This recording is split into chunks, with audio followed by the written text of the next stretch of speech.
Yeah, I think everybody does. Yeah, But yeah. I gave up on it about 5 6 years ago.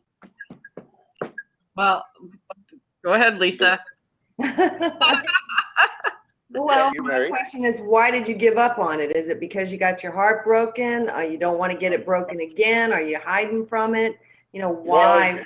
Why you say you give up on love? if you look at the everything, like even divorce rate is high rocket. Like it's been high rocket since what 1990s. All right. Oh, So you skip the marriage part, but you can still be in love, right? Um, I don't think love is really because even with a relationship or there's married women, they still go out and cheat. Husbands still go out and cheat. So I don't know if that's really considered to be what I'm looking for. I'm with someone that's going to be with someone else. ah. So I think a lot of married people do that nowadays. They get married and they just go have an affair and they don't say anything. I think it's very natural nowadays. So we were having this discussion actually the other night. And by the way, I just recording is called Love, Why or Why Not? And we just started a brand new website and a brand new thing called blablovematch.com. We don't have, it's all brand spanking new. So that's why we're starting some blabs here. And Reggie, I love that you brought that up because we were having a big discussion on marriage and what happens. Why do people do that? Why do they cheat? Why do they want to go away? What do you think happens? I mean, Lisa and I know have really crazy stories of past, and I kind of think I know why mine happened to me. But do you have any thoughts on that? I think they're bored, they get tired, they have controlling husbands that don't pay attention, that don't care for them, hop around the house, like just too ego about themselves. It goes both ways. Oh And yeah. I think that has really been the main reasons why nowadays a lot of people are just having affairs. Yeah. Lisa. Mm, yeah, I'm just thinking. What are you thinking, Seth? Well, Well, I think that if somebody is cheating on somebody, there's a reason why. So there's either something that you're doing or not doing. Um, uh, there's always a reason. I mean, first and foremost, I'm disclaimer here. I'm no doctor, I'm no expert, all right, and I'm not claiming to be, but I'll shoot straight from the hip and tell you my thoughts and my views, and you can take it for what it's worth, okay? exactly. My thoughts are that, if somebody cheats in a relationship, whether you're married or not, there's a reason for it, and it can be something that you've done yourself that caused it, or it could be the other person, and maybe you're not at the same place at the same time, and different goals, different things come up, and if you're not happy in the relationship that you're in, you're going to look for happiness somewhere else. That's the truth. That's true. I just saw that Susan Shepard came in the room. I know she has a coaching call soon. I hope you sit down, Susan, because she has some really interesting thoughts on this subject. Susan is a relationship expert, and I'm hoping she can get in here right now. I'm not sure. We haven't heard from her. But, I'll tell you, Reggie, that actually Lisa and I have had similar situations, I guess you could say, in the past. Mine was about 10 years ago. Hers is right around there. Here she comes. And we both had husbands that were really in the spotlight. And so, and in my situation, I'm just speaking for myself, is I gave up a lot of who I am and a lot of my passions and things that I love to do to promote him. And I gave up myself. So I ended up wanting to, taking care of him and his dreams and making him to a rock star, but I forgot about myself. And I don't think that's real attractive to people when you do that. I believe that you each have to have your own thing going on and then come together and support each other. And if you do that, I can't see why anybody would want to stray. I don't know. That's my thoughts. I just no. I mean, I think. I mean, everybody has done something in the past that either had an affair or done something wrong that has caused problems. And I'm not going to say I'm not innocent because I know I'm not innocent. I have been with married women myself too, and it just the whole situation of being in a situation like that, it's a big conflict and there's a lot of family problems and stuff like that. Just you learn to respect other people's marriages because I didn't want to pursue it. She really wanted to pursue it, and like I just she really wanted to, and I just told her, you know what, so I just moved away. But it was something that I knew it was affecting her, it was affecting the family, and sometimes it's for the best when you're in a situation like that. Just get away because you could end up getting hurt. And I was the one that got hurt because I was really starting to like her, and I see myself. I'm thinking about love, and I see like I go out all the time, and I meet married women all the time, and they want to have affairs, and married guys want to have affairs. And when I talk to my friends, they'll say, you know what? I don't care if my wife has an affair. Shoot, I'm doing the same thing. So Wow. it comes out from the guy's mouth, you know. So he's like, as long as I don't know about it, if I know about it, I'm not gonna act like I know about it. Just gonna move on. So guys are thinking the same thing. Guys are cold-hearted, and we just don't care. So so I think in order for me to really be in love, I have to find someone that's going to really want to be in love, really wants to spend the rest of your life with that person. If you don't want that commitment, then why get into that commitment? So right now I give up, and if I find it, I find it. If I don't, I don't. I'm not going to worry about it no more. Right, Lisa? Yeah, right. Well, let me ask you this, Reggie. Have you ever been married before?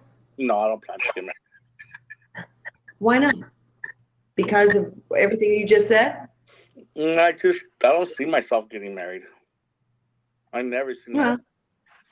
Well, then clearly you're not ready for anything other than just having a good time, right? No, I don't see myself being married. I never see myself having kids or being married. I go out, do my stuff, have fun, but I just never seen like I always have that process in my mind since I was a kid. But now it's like real 90s. I mean, I started seeing all that when I was a kid, and I was still in high school, and I mean, you learn.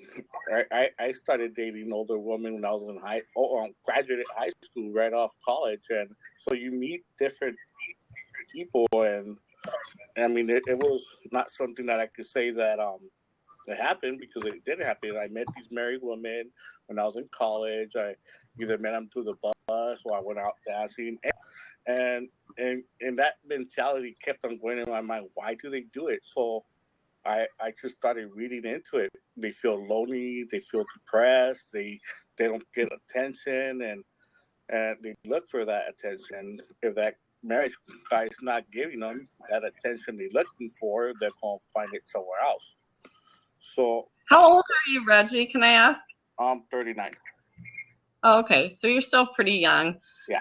So, yeah. So, Lisa, did you have a question? No, I was listening to Reggie, and it sounds like you're giving all the reasons as to why not. But I would be interested in if anybody else out there had any input that they wanted to provide. Why or why not be with somebody? I mean, honestly, I'm single. I'm on my own. I'm independent, and I've had the love and the heartbreak and all that goes along with it. Am I close to it forever? No, it's just not the right time for me. So I have a why not right now too, Reggie. I understand that, but I think that, as human beings, I think we all ultimately, whether we want to admit it or not, would like to be with somebody and find love. I think everybody owes it to themselves to be in love at least once in their life. And if they're 39 years old like you are, and you're so against marriage, that's cool. That's cool.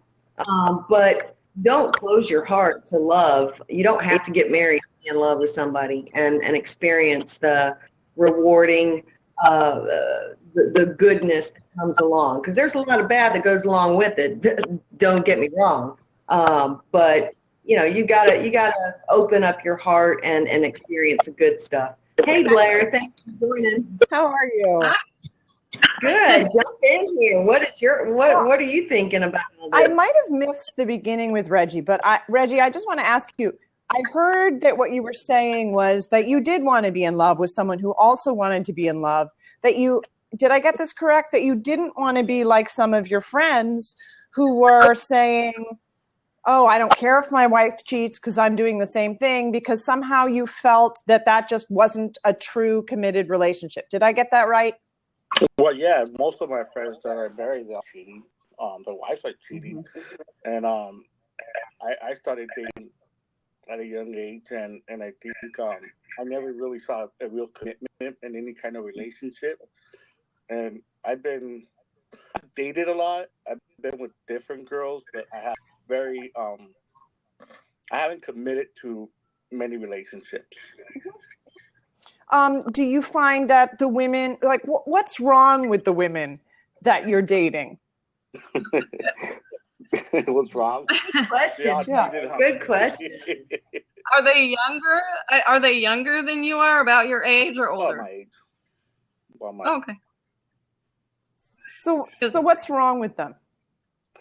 Well, they cheated on me, so that was the reason. Yeah. How many? So, after they cheated on me, so I went ahead and cheated back. But I mean, that's what happens. I mean, the odds cheated. I never was the cheat, and I was ready, like, to commit, to give them my 100, but they were not ready, or they didn't find that interested in me, or I don't know what happened, but I got cheated on, so I just been seeing it all my life. So I'm just tired of it. Ouch. Yeah, that would sour me to love too. That would sour me to commitment. What, Lisa? What'd you say, Lisa? I just asked, I said, is that maybe what it really is, Reggie? Is that you're kind of holding yourself close to the vest because you're afraid you're going to get cheated on again if you let your heart out there? Oh, I'm pretty sure I'm that just reason. Yeah. I'm a open book. I got nothing to hide. Well, I mean, I just want to say one more thing, because I just came on here and I'm filled up with the fact that you're sharing this, on this live platform. It sounds to me like you really would like to be in a relationship. It's just that you haven't had many experiences of trust. Well, I don't trust. Yeah. I don't trust at all. Yeah. That's hard. So Blair, what is your? Thank you so much for coming in. This is great. So can you tell us a little bit about you? I see that you do several different things. I'd love to hear. Sure. My business, I operate in 3 ways. I help people generally step into what I call their authority. You were talking, Sue, when I came on, about being in a relationship and giving yourself away, right? And I find that in the part of my work where I work with relationships, singles, and couples, that one of the things that people are really concerned about getting into a relationship is that they're going to lose themselves. How can I be in a relationship without losing myself? So I help people learn how to co-create relationships. And I do that individually within oneself. I do that with singles and couples looking to form and create lasting relationships. And then I do that in businesses where the inability to connect with people or communication issues are getting in the way of productivity and profitability. So that's the whole pitch. But I've been doing it for a really long time. I came out of being a psychotherapist. And, wow. Reggie, I just want to say I hear you. I feel for you. And I think I liked Lisa's angle. And if you, Sue, I don't know what you do, and I'm going to check that out. But I just think that here's what I hope. I just want to say I hope that you get lonely enough that you're willing to trust somebody, that you're willing to choose a good person and take that risk. Well, I I don't get lonely. This is the reason why I don't. I read a lot, And the reason why I don't get lonely is because I fulfill myself in what makes me happy. Mm. For example, I love country life. I love the animals. I love to ride. I love to hunt. I like to fish. I like to do activities involved in the country life. So, Do you have any pets? You said you love animals. Do you have pets? oh yeah, I have 2 German shepherds, and I have a lot of chickens. Aww. And, I always been fulfilling myself in whatever I like to do. That it keeps my mind busy. It doesn't let me concentrate in like other things. So if a person, when a person finds what he likes and he concentrates on what he likes or she likes, it'll eventually come into place. You'll find that person that likes the same thing that you like, and it'll fall into place eventually. I mean, like I say, if it happens, it happens. If it doesn't happen, it doesn't happen. It's just a matter of time. I mean, You know, something you're saying, I think is really, I'm going to stop talking in a minute because I get so interested, but you know, something you're saying is so true that I really just want to elucidate that.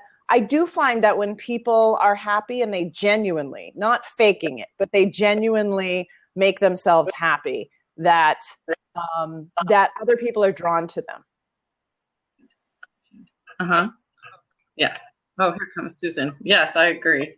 I think we can only hear you, Reggie. Hi, Susan, if you I have about 5 minutes. That's it. Okay. Susan, this is Blair. She does similar things with relationships. You guys are kind of in the same genre. And we're talking to Reggie here. Our topic is love, why or why not. And I'm just going to fill you in, Susan, since you have to leave. But stick around, Blair. I just want to, I know that I was telling him that you would have specific thoughts on this subject because you being a relationship expert. Reggie is 39 and he has been cheated on multiple times, and he is basically kind of jaded in that fact and thinking he should never get married, and you know, how is he going to find someone? Anyway, go ahead, Susan. It's my same spiel as I always say. If you do the proper research and you figure out, do you have chemistry, compatibility, and love with respect with somebody, then you have a foundation to have a good relationship. If you don't do the research, you're walking blindly into a situation and you have no idea who you're getting involved with. So that's my strategy. It's what I teach all my clients to do, is you really have to do, well, somebody called it due diligence on the people you're getting involved with, and find out who they really are before you jump into a relationship. Most people don't do that. Most people just jump in because they have some chemistry and they're going, oh, this is great. We have chemistry. But chemistry it's never enough. Never. Well, so this is what happens. This is what happens nowadays. And I'm pretty sure it happens with everybody, just me. Everybody meets a person. They have chemistry. And the first night they meet, they are having sex already. Oh, well, that's a ground rule. One of my ground rules is no sex for 90 days. Instead of getting to know that person, who they are, they're getting to know their body. Exactly. And that's what's lacking in most relationships, that you're not talking, you're not meeting family. You're not seeing how they act with their families. You're not seeing how they act with their friends. You're not seeing anything. So it's hard to see what really a relationship's about. And basically what happens, that no relationship is working because you're not getting to know the person you're talking to or meeting. So there's no love there. So relationships don't work. You're absolutely right. I mean, I totally agree with you. And it's why with my clients, I give them this ground rule. It's like no sex until 90 days of intense contact. You have to get to know who this person is and decide if you like them, if you really would care to have them even be in your life before you jump in the bed with them. Because otherwise, you can never go back to not having had sex with somebody. It never goes back to the way it was before. No, it doesn't. So it alters a relationship. And I'm not saying altering a relationship is good or bad. I'm just saying it alters a relationship and you can never go back to not having had it. You basically have changed the relationship, and you have to deal with it the way it is. And you never get to know that person for who they really are. And a part of you stays with that person. Once you have intimacy with that person, a part of your person stays with that person. So that person is taking a part of you, and you took that part of them. And it could be about 5, 6, 7, 8 people that you have a part of them in your life, and it's hard for you to understand and understand why it's not working within you, because you have all these other people in you already that you well, one of the recent things that I have been telling my clients is that you must complete your relationships. You really need to dismiss people if you know they're not going to be in your life for a permanent thing. And if you're dating somebody and you go, this is not going to work, you have to say to this person, look, I appreciate who you are. I like this about you, and this about you, but we are not a good match, and therefore I'm not going to see you any longer. And then that clears a space and creates a vacancy that can be filled by somebody else. If you don't close the door on that relationship, then the door is still open, and that person and you always have this little possibility in the mind, And so it sabotages your ability to create new relationships. So sorry to hit and run like this, but I have a coaching call starting in 3 minutes. So I really have to go. If you guys are still on when I get done, I'll come back. Okay, no, appreciate it. And Blair, please stay. Would anybody else Blair, I'll connect with you. I would love that, Susan. Great advice. Have a good call. What's that, Reggie? I'm sorry. I'm also going to get off and let other people come in. I was just come in now, say hello, and get to know you guys. But Lisa, I'll be hearing from you a lot. Okay. Hey, I just wish you all the luck in the world, and I'm sure we'll be back here again, and would love to have you come back on. And I'm hoping that the next time you come on, that maybe something has changed, or maybe you have something to share with us. But we'll be hoping for that. Bye. Bye, Reggie. So today, folks, if anybody wants to jump in here and grab a seat, we got a few people out here. Monica, if you'd like to come on in and talk to us. Jonathan, I know I've seen you before. Come on in. Our subject, we're talking about love. Why or why not? Maybe it works for some people, maybe it doesn't for others, and we're just interested to know why. And Reggie just shared an interesting view from his perspective and the surroundings and his environment that he comes from, and what has influenced his thoughts about not getting married. And Blair has been kind enough. And Blair, I've stated from the beginning here, I'm not a professional psychologist, psychiatrist, or anything. We just started this blab because we're interested. I'm a single person. I've been married before. And, the question that I have with a lot of my friends is, why or why not? Right. Some of my friends want to desperately find a husband or have a loving relationship. And I think deep down inside we all do. But some people are more, I don't want to say proactive, but I think some people want it more than others. But I'm curious to know why some people don't want it. and Reggie gave a very good perspective here. Sure did. So I'm just. Yeah, when you've been put your heart out there and it's been trampled, which has happened to most of us, it's not easy to then not only put yourself back out there, but also believe in all of the things that the culture promises us that relationships can offer us, right? Mm-hmm.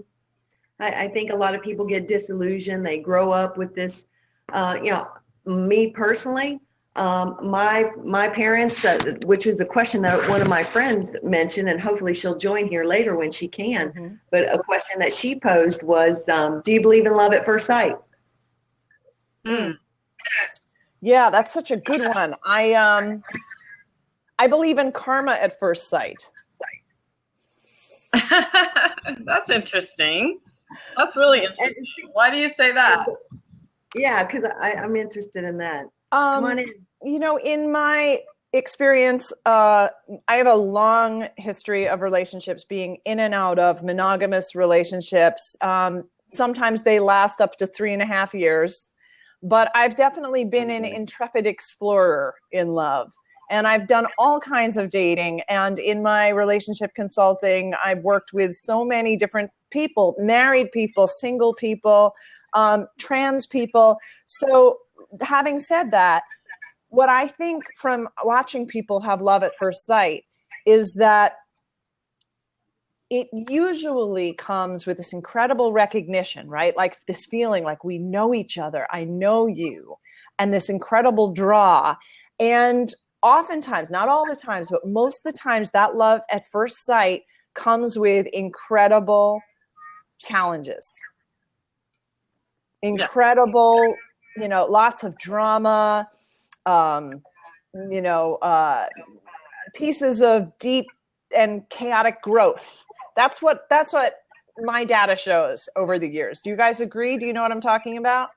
Yes. I think the data shows that probably, and especially in today's world. But I have to tell you that, and for what it's worth, my parents, my dad was a musician. He was a drummer in the band. And my mother walked into a bar for the first time in her life with her sister. And my dad said, "Boys, I'm going to marry that girl." Wow. 3 months later, they were married. 10 months later, my brother was born. And they were together until my father passed away. That's so beautiful. They were together almost 50 years. My parents too, by the way, but go ahead. I was just going to welcome Zakaria. How are you? Hi. How are you? Is it Zakaria? I'm from Morocco. Yes, From just call me Morocco. Zach, I'm and from his Morocco. English is not very good, right? Yes, a little bit. Okay, good. So, I like the subject, and I will share the perspective from the Arab look. Okay. Okay. Okay. In here, just it's not easy to fall in love in Arab, in the Arab or in the Moroccan community, because the girls is the girls. It's not one.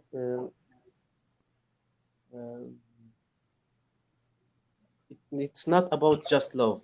It's about the money and the work and a lot of things.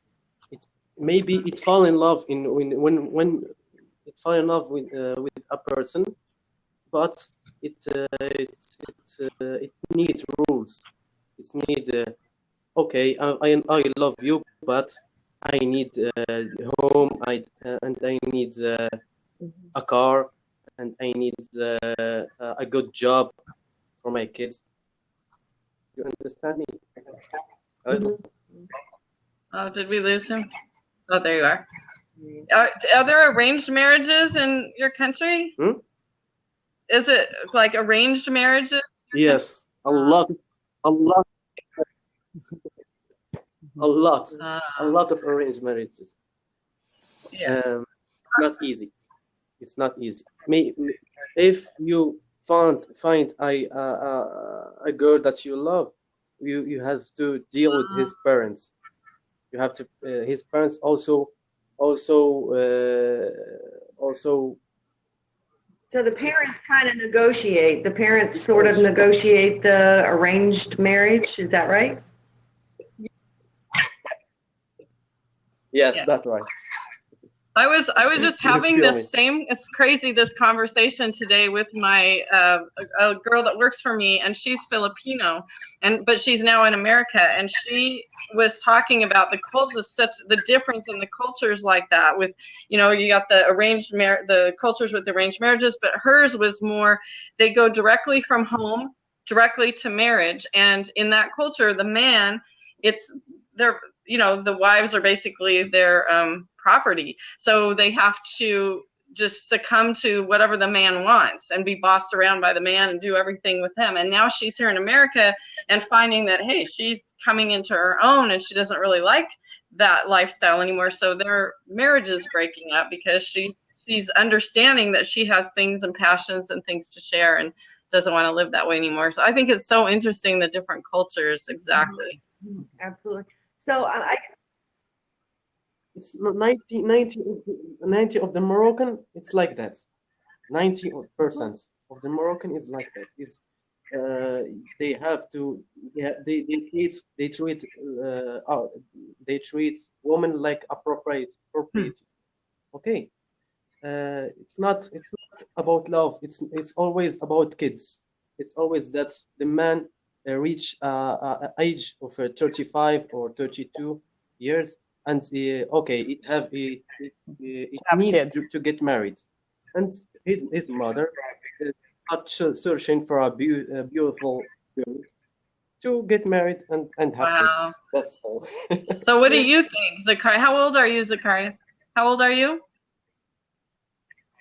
25. So you're young. 25. So what are your thoughts as far as where you're going to go? Do you believe in finding someone to love and being not really following the culture that you're growing up in?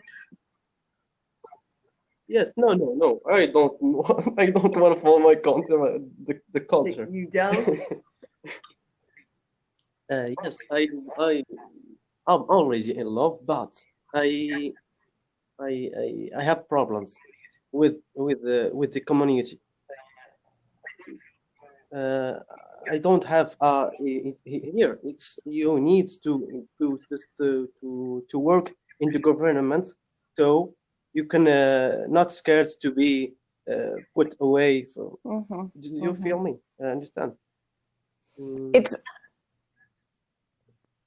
It sounds like it's hard. To be you speak a little French, très difficile. It's very difficult to follow your heart. You have to have money. You have to have I'm trying to say it in language that you would understand. Stature. Very well. No, I understand English. I understand very well. It's speaking it is difficult. Okay, I hear you. Yeah. Okay. I found the right words. Here you have to get a wonderful job. Right. If you want to marry, you have to get a wonderful job, and you have to get a lot of money, of course. If you want to follow your heart. Okay, because if the girl already like you have to improve her parents. If her parents also have to like you too, have to believe that's his girl, the father of for example, he have to believe that his daughter gonna live with you a happy life, and happy life in his perspective it's money and the good job. Yeah. Do people ever fall in love even though it's against the rules?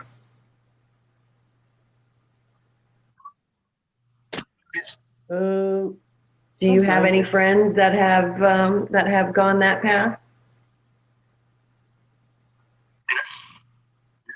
And are they still together? Yes. I have my yes. I have a good example. My friends and also his wife, my friend too, and they start from the bottom, meaning from zero. But she stopped confront their mother, and he confronts his parents, and starts a life alone. You're breaking up. I'm not hearing, but be here. Yeah. Yeah, would somebody else, we have an open seat here, if somebody would like to join in and talk to us a little bit about love, why or why not?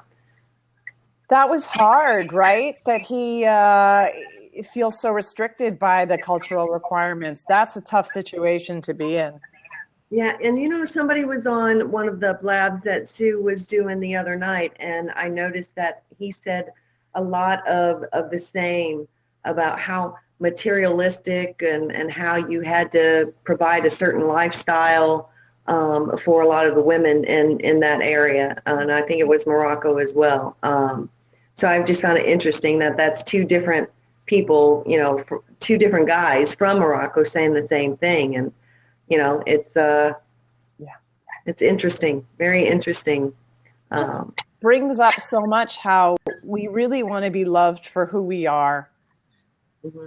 not so much how we perform or what we can provide. And even in this culture, those are still things that we look at, right? How is he or she, mostly it's still he as a provider, right? And it's a tough one when you want to be loved for who you are and you're held to such strict cultural requirements anyway. Mm-hmm. Well, I think it's interesting because it's interesting to see that in some cultures that it's still kind of the arranged situation, whereas today, you know, I just told you about my parents meeting the first time and married within 3 months and lived happily ever after. Right. And then today, with the you know, all the feminist movement and everything that has changed, and everything is so much more liberal nowadays, and women, you know, I have friends that are, you know, I want to think that I'm somewhere in the middle here, having been raised the way I was raised with my parents together forever.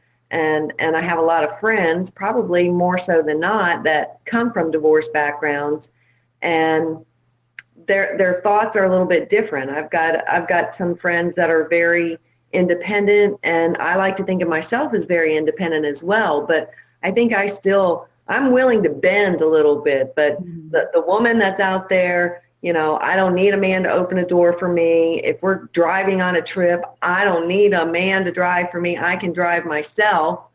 You know, I'm like, hey, you want to drive? Take it. I'll be the co-pilot.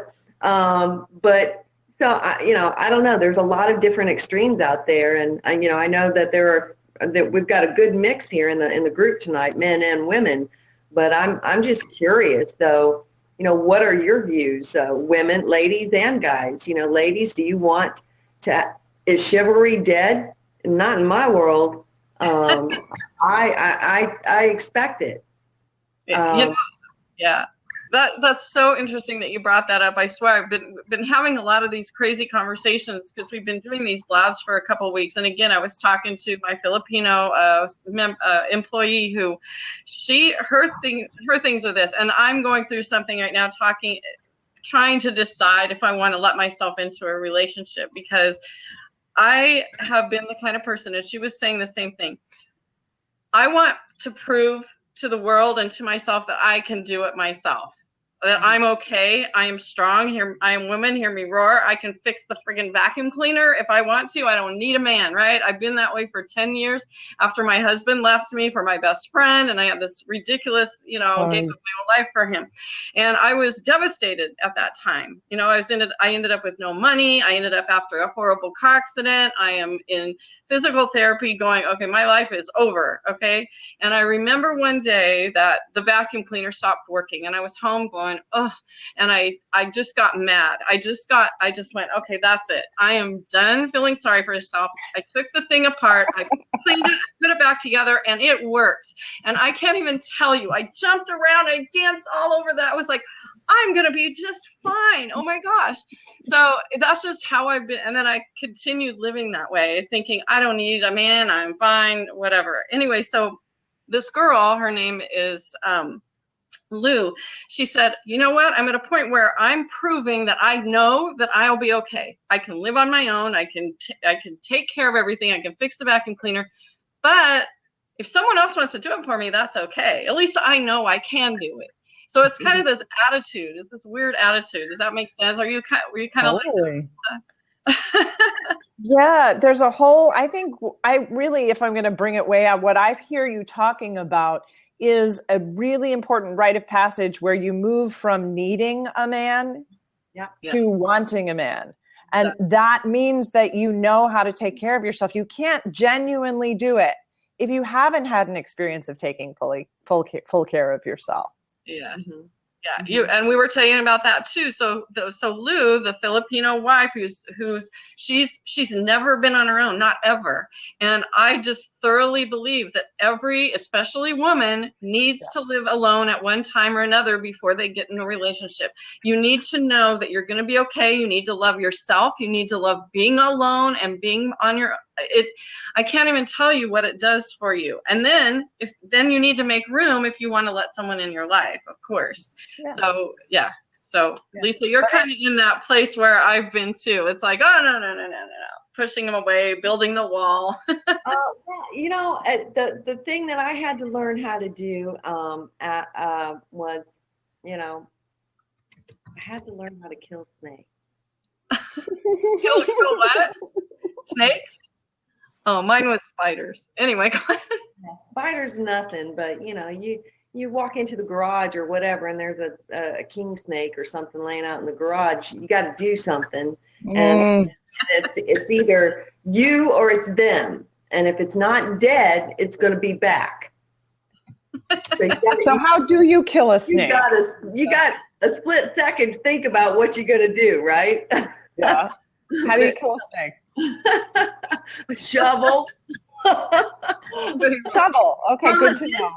From a distance, and then you got, you know, after you killed it as much as I did, then you got a big mess to clean up afterwards. Oh. You got to make sure it's dead. Those are the kind of things that, you know, I don't have to do that. I'll willingly give that up to somebody else. Mm-hmm. Mm-hmm. But, you know, there's a lot of things, you know. Gosh, I drove my neighbor crazy one day. And it's a good thing that I was home. So I heard this noise. I walked into the bathroom, and the faucet, the handle had blown off. Water shooting up in the ceiling. Water's everywhere. I don't know where to turn the water off. What do I know? that handle under the sink isn't working. I know you guys are laughing at me, and that's okay. I can take it. But you get in here and laugh to my face, all right? Come on in.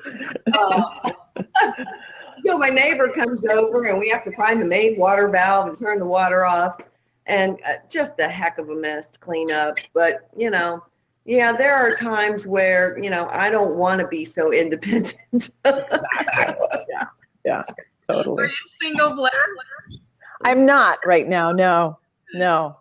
I've been with my current partner for about a year and change, you know. We just got a dog. Oh, very good. So that's funny. You know, this is such strange synchronicity. Speaking of a dog, the girl Lou, I'm just going to bring her up again. You know, she's trying to stay for the last year and a half that her kids are going to be in school, and they just got a dog. They hadn't, and they got this dog, and she said now things are fine because it's all about the dog. He isn't worried about what she's doing, and it's just so funny how that has changed their whole dynamic just by getting an animal. Isn't that interesting? Oh God, no, they're huge transformers. I mean, look, we're talking about love with humans right now, but I find that the animals, they open our hearts so effortlessly. And if you have, you know, you were saying you have some friends that are single, that are on the fence. I think getting an animal can be one way to really experience love while you're waiting to be ready for the guy. 'Cause it's just, you know, it's just a great way to experience that love connection without having to have all of the drama. I mean, animals have their own drama, but not the same. Yeah. Oh, funny. So.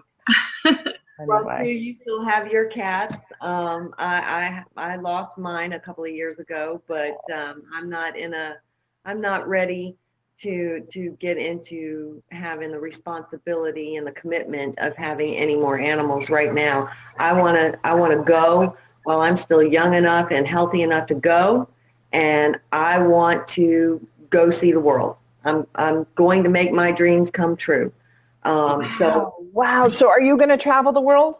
There are select places that I want to go to. One in particular that it's just the dream of my life, and I was able to fulfill that dream a couple of years ago. And so I don't want to take you off on another subject here, but for me, I got to experience what I've been waiting for all my life, and that was to go to Italy. And I found my slice of heaven. And I was fortunate enough to be able to go back again last year. So the first time I explored more of the mid-range, Rome to Venice and Tuscany and everywhere in between. And then the second trip was more centered on Rome and south. So I went to Capri, Sorrento, and the biggest thrill of all was I went to Calabria and Sicily.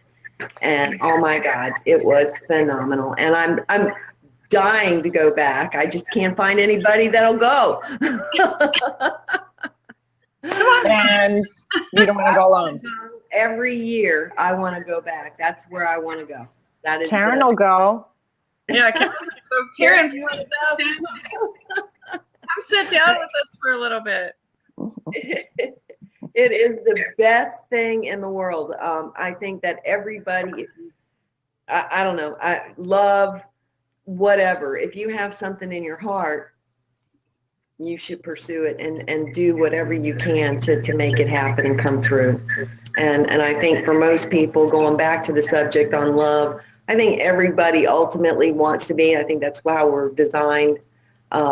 Ultimately, I think that there are times in your life where you're on a walkabout and maybe it's better that you're not in a relationship, that you need some growing time or some work to do on yourself. But ultimately, I think everybody wants to be with somebody. Mm-hmm. I want to thank you guys for having me on here. And I want to just share something with you. And then, if it makes for good conversation, you can continue it. But I've been thinking a lot about this, and I'm curious your reaction to it, which is that I've heard a lot about, women were recently saying in a conversation, I know my dream guy's out there and he's this and he's this and he's this. And I just had this weird, okay, I don't want to step on anyone's dreams. We all have our fantasies and they're important and they serve a purpose. But what I'm hearing more and more, and Lisa, you're so reflecting this, and Sue, you're talking about this, and even with your conversations with your friend, Lou, it seems like the journey now is about something else. It's not what it was in our parents' time, which is to find that right person and make babies. It can be that, but that on a grander scale, we're in it for something else. We want to have experiences traveling and growing and knowing that we have an incredible resource inside of us. And then we have times when we want to share and fall deeply with somebody else, but that's not the end and it's not the answer. Mm-hmm. So I'm thinking that we're putting a little too much on this love thing, which as a romantic is very difficult to say. But, it's just something that I've been thinking about a lot, and I think it needs to be talked about more. No, I'm agreeing with you. Hi, Cliff. Hey, kids. Hi, Cliff. You guys are awesome. What do you think? Let's hear the man's point of view here. Wow. Well, I guess you're going to have to put me in the hot seat and ask me some questions, because I could go on into different tangents and whatnot. But I was checking out, Sue and I know each other a little bit. Lisa, hi. I think we've seen each other on a couple of blabs. But Blair, this is the first time I've seen you. Nice to meet you, Cliff. Yes, here, same here. And I did check you out. I was picking up on some of your vibes, and I said, hey, she's pretty cool. Pretty cool. Yeah, pretty cool. And so I checked you out. I went out on. So is pretty cool good for Cliff? Is that it's really good? Pretty cool is really good for a first impression. Yeah. But then I checked you out, and I said, she's really cool. Soul does his soul spelunking. I'm going to steal that. That's awesome. Thank you. No, I like the soul spelunking because it's a lighter feel, right? Instead of soul mentoring or soul coaching, or people are like, no, I can tell my soul where to go, baby. But if you're doing soul spelunking, like, okay, I think I can do that with you. All right, let's investigate that cave a little bit, right? Right, right. So, am I too loud for you guys, Mario? Okay. No, you're Perfect. good. Okay. All right. I can't hear myself, obviously. So, no, I like what I'm feeling and hearing here. So I thought I'd pop in, and of course, Sue keeps goading me. I know she wants me to jump in and say hi. So why don't you guys ask me a question? You want the man's opinion on killing snakes? What do you want? No, I think I got that down now. I keep a hoe out the back door and I keep a shovel by the steps in the garage. So I'm good. Okay. No. So I guess I'm curious, Cliff, are you in love right now? Why or why not? Well, yeah, I'm in love with myself the way that we should be, all of us, right? That's where we need to start. And I'm serious about that. My ego is not on the table here. Sue knows about me a little bit, but this isn't about ego. It's about reality. And to love another, you have to love yourself. You have to love your faults. You have to be aware of them and connected with them. I did a lot of work in a 25-year long marriage that was very one-sided on myself because I couldn't do work with the person. She wasn't available.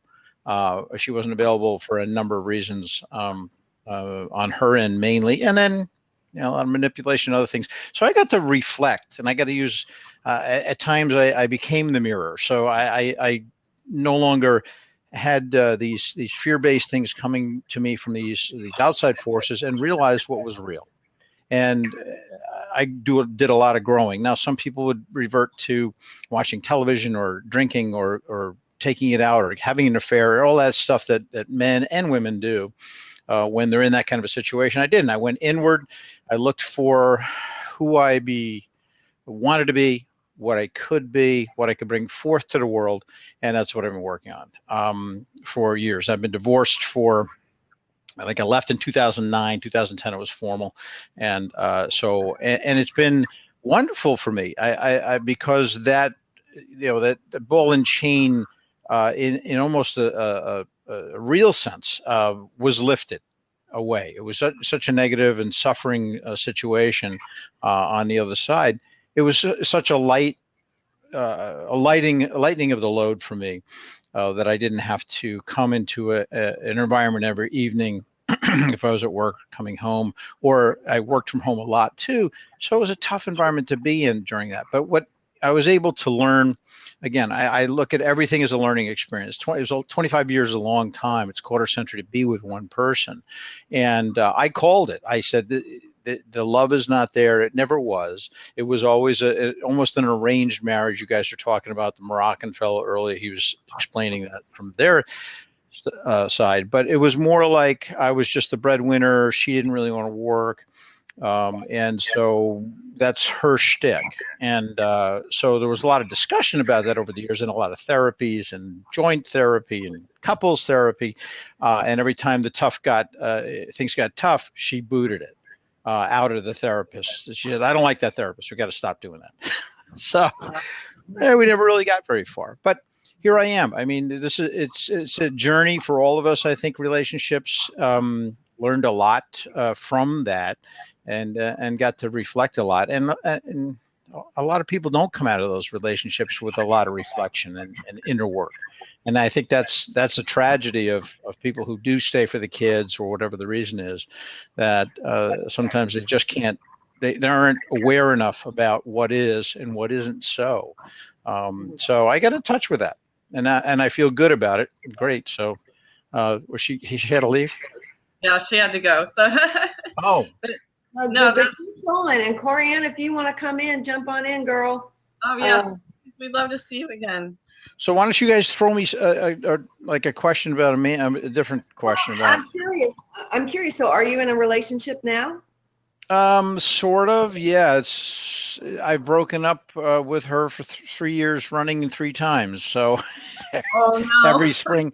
So it's more of I'm so focused on what I'm trying to do outwardly into the world, and she's supportive and she cares for me and I care for her, and it's just not a long-term situation. And she knows that. I mean, I've made it clear to her, and it's friends with benefits in ways that we just she would like it to be more in terms of that, and it hurts me to continue it in that way. But we both know where we stand. It's just not as comfortable for her knowing that it's not a permanent situation, and it's hard. In some ways, it would be easier for both of us not to be in that. But I'm not looking for dating. I'm not. If somebody pops into my life and it's one of those beyond love at first sight kind of thing. I know the person I don't want to be with. Done that, been there, all that. And the types, not just one person, obviously, but the different makeup of a person who would be more of an ideal person for me to be with. What is it? What is Someone that gets me, and that says a little and a lot in one sentence, right? Who can really stay with me here as well as my heart and understand the connection between, and that's really where we're lacking right now. But it's and that's a known issue. It's more there's good times and all that stuff, but I really need somebody that in my life, if I want somebody to be with me, I don't say need, but when that comes to be, it will be somebody that is at this cerebral level for me.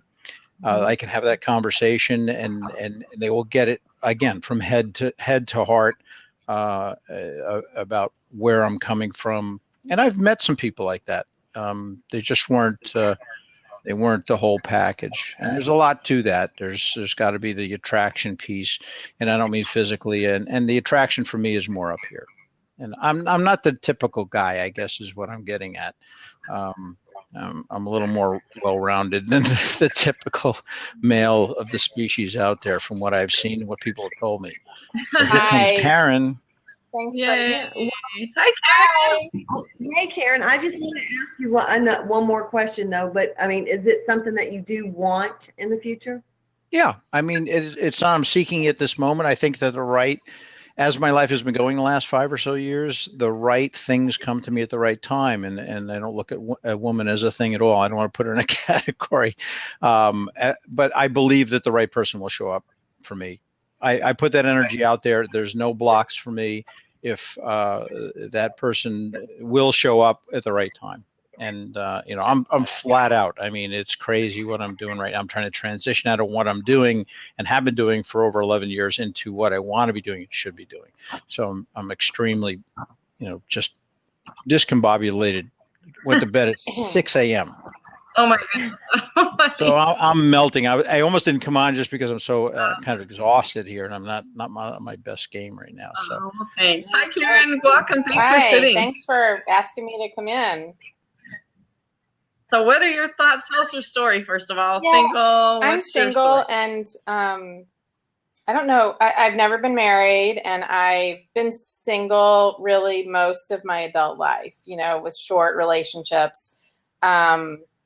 And I'm not sure how that happened exactly. It just, 1 year kind of ran into the next. And I think when I was younger, when I was in probably my 20s and my early 30s, I was looking for the wrong things.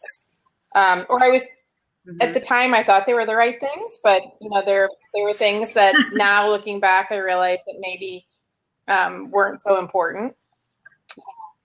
Right. And what kind of things? What kind of things were important then? So, probably. I mean, I think there were a lot of things, but I think one thing that was way too important for much too long is I'm not religious at all, but I'm Jewish.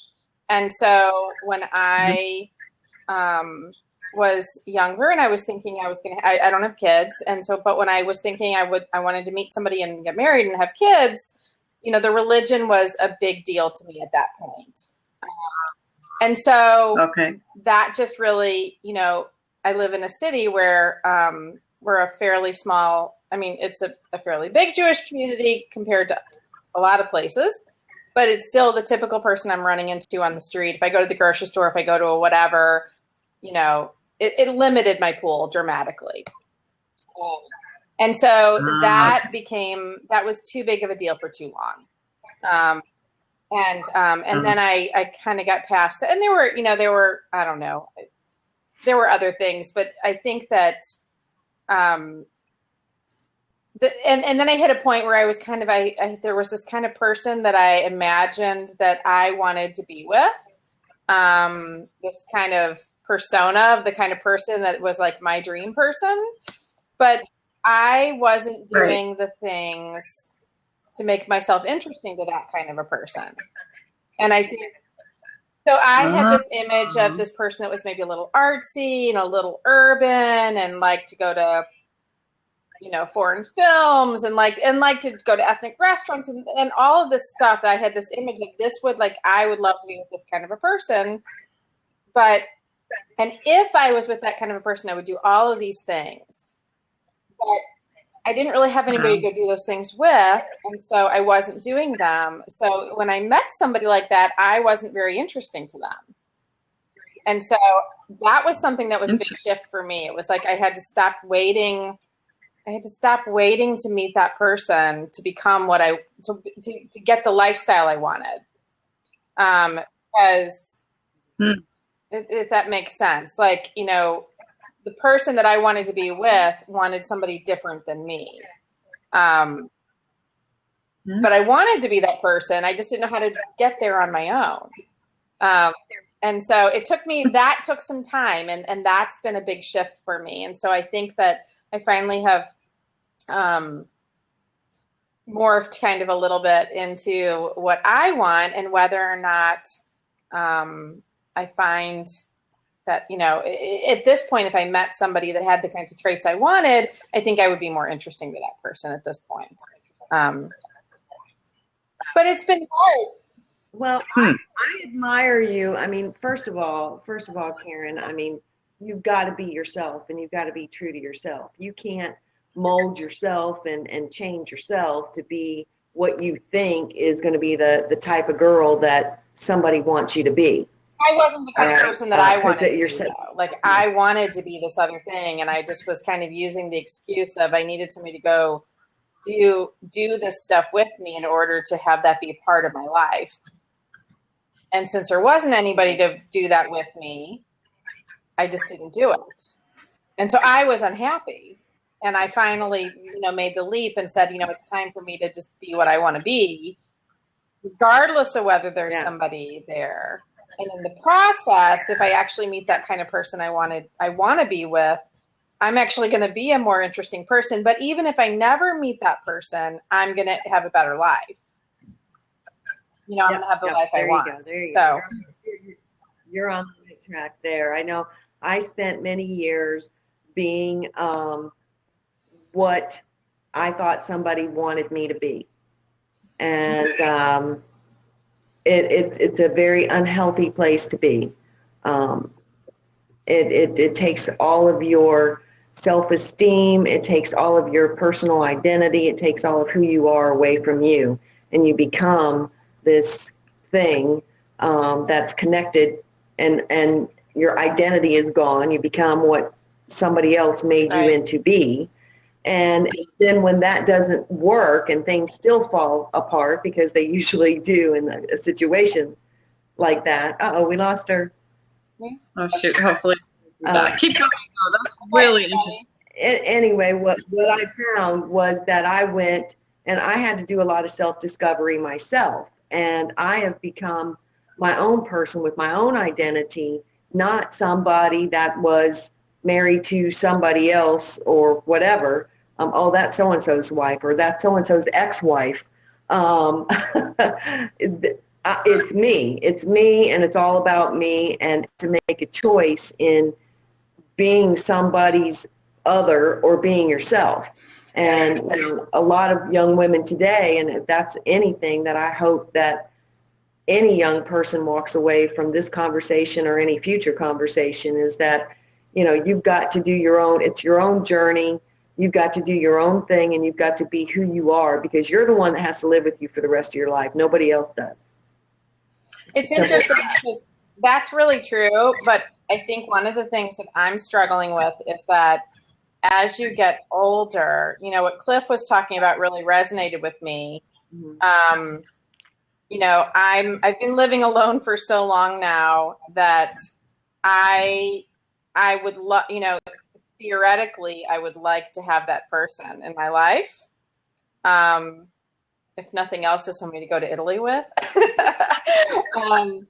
But Don't wait for somebody. I don't kill snakes and I don't fix vacuums, but you know, I don't mow the lawn, but I can hire somebody to come mow the lawn. So Don't wait, Karen. Go. Oh, I know, but He may never come.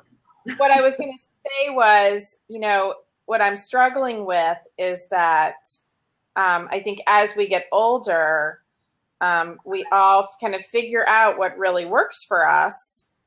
And it's really hard to meld two adult people that have a life of history and have, you know, very have things that, you know, I have things I want, and each man I meet has things they want. And so it becomes very hard to meld those two things, and to find somebody that's really a good match. So, Yeah. Hey, Karen, I'm sorry, ladies. You may want to refresh your browser to get your video back on. We're not seeing you here. You're ghosting, as they call it. me? Yeah, Karen. Okay.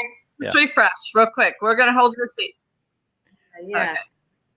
It's so interesting. I just love what you said, Lisa, because, you know, you and I have done the same thing, and my whole story of losing my identity, that whole topic is just so important to me. So, you know, just never lose who that is. I did that for 13 years, as Lisa did as well. You know, making our significant other, put them on the pedestal and making them the rock star, so to speak, and you know, not making ourselves that rock star. So I love what you're saying, Karen, both of you guys. But keep going. You were on a good roll, Karen. Yeah. So for me, it's interesting because I've just recently met somebody that we are a really good fit in a lot of ways, but you know, if I could have him as my best friend to just hang out with, you know, like I think somebody said before, you know, there's a whole lot of pieces. I think Cliff said it, you know, there's a bunch of pieces, and you know, I'm not sure, you know, that the passion is there. Though I think he's attractive, you know, and so if he could be my best friend without that piece of it, it would be perfect. But I'm sure, and it's interesting. So I went to brunch yesterday with a couple of girlfriends, and we were talking about, I'm looking and realizing you're recording this and thinking, do I really want to say this? Yeah. No, I want to hear. Okay. So I'm 48. And for a lot of women my age, their libido kind of drops a bit at this point in their life anyway. I'm not saying it disappears completely, but for a lot of women I know, things kind of slow down as they get a little bit older. And I was talking with these two women, and they're both in relationships that they've been in for a while, and things have slowed down. And it's not that, you know, things have disappeared completely, but it's just kind of part of the ebbs and flows of a relationship and different times in your life.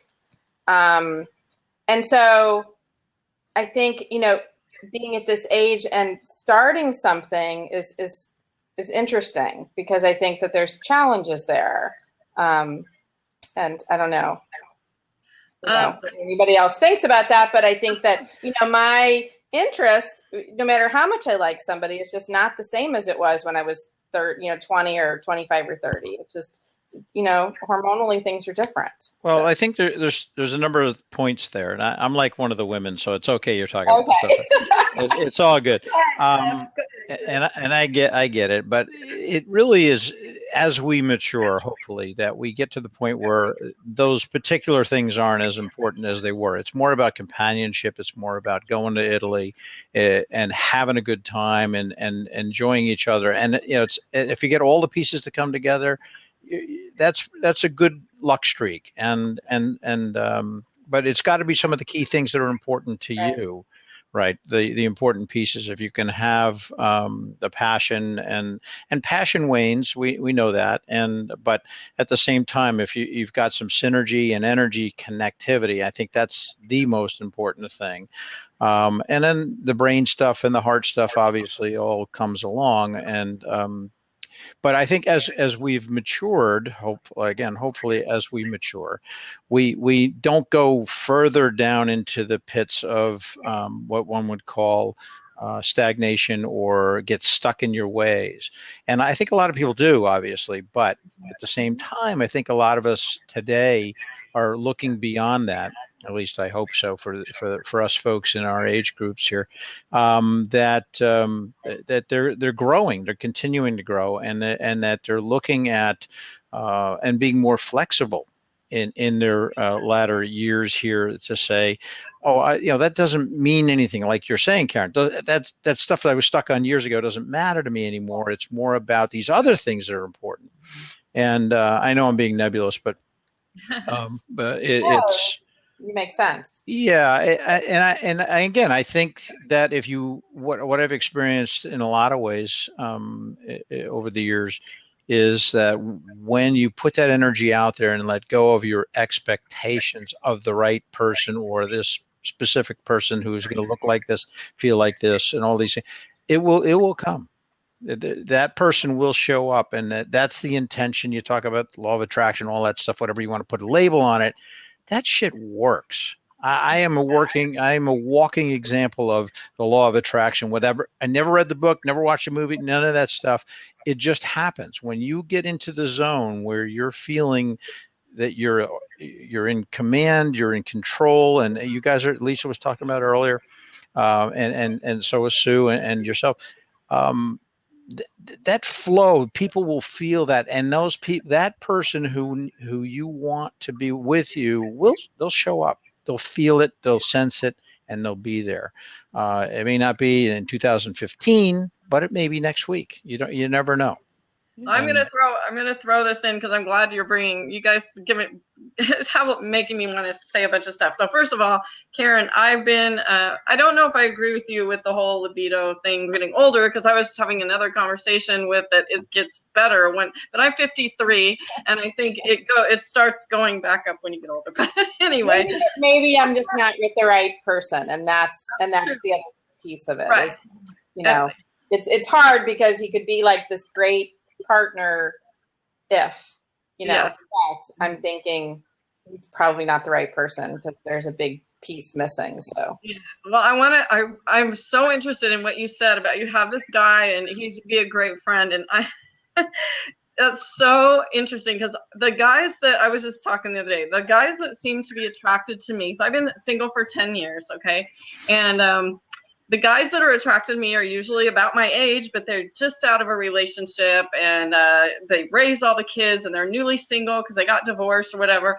And they're attracted to me because I look younger and I have a business and all that, I think. But they get to be very needy. But what's interesting is, like, the couple of guys that I dated, it was the same thing. We were such good friends. We started out as friends. We had so much fun. It was like we were really great. We had so much fun.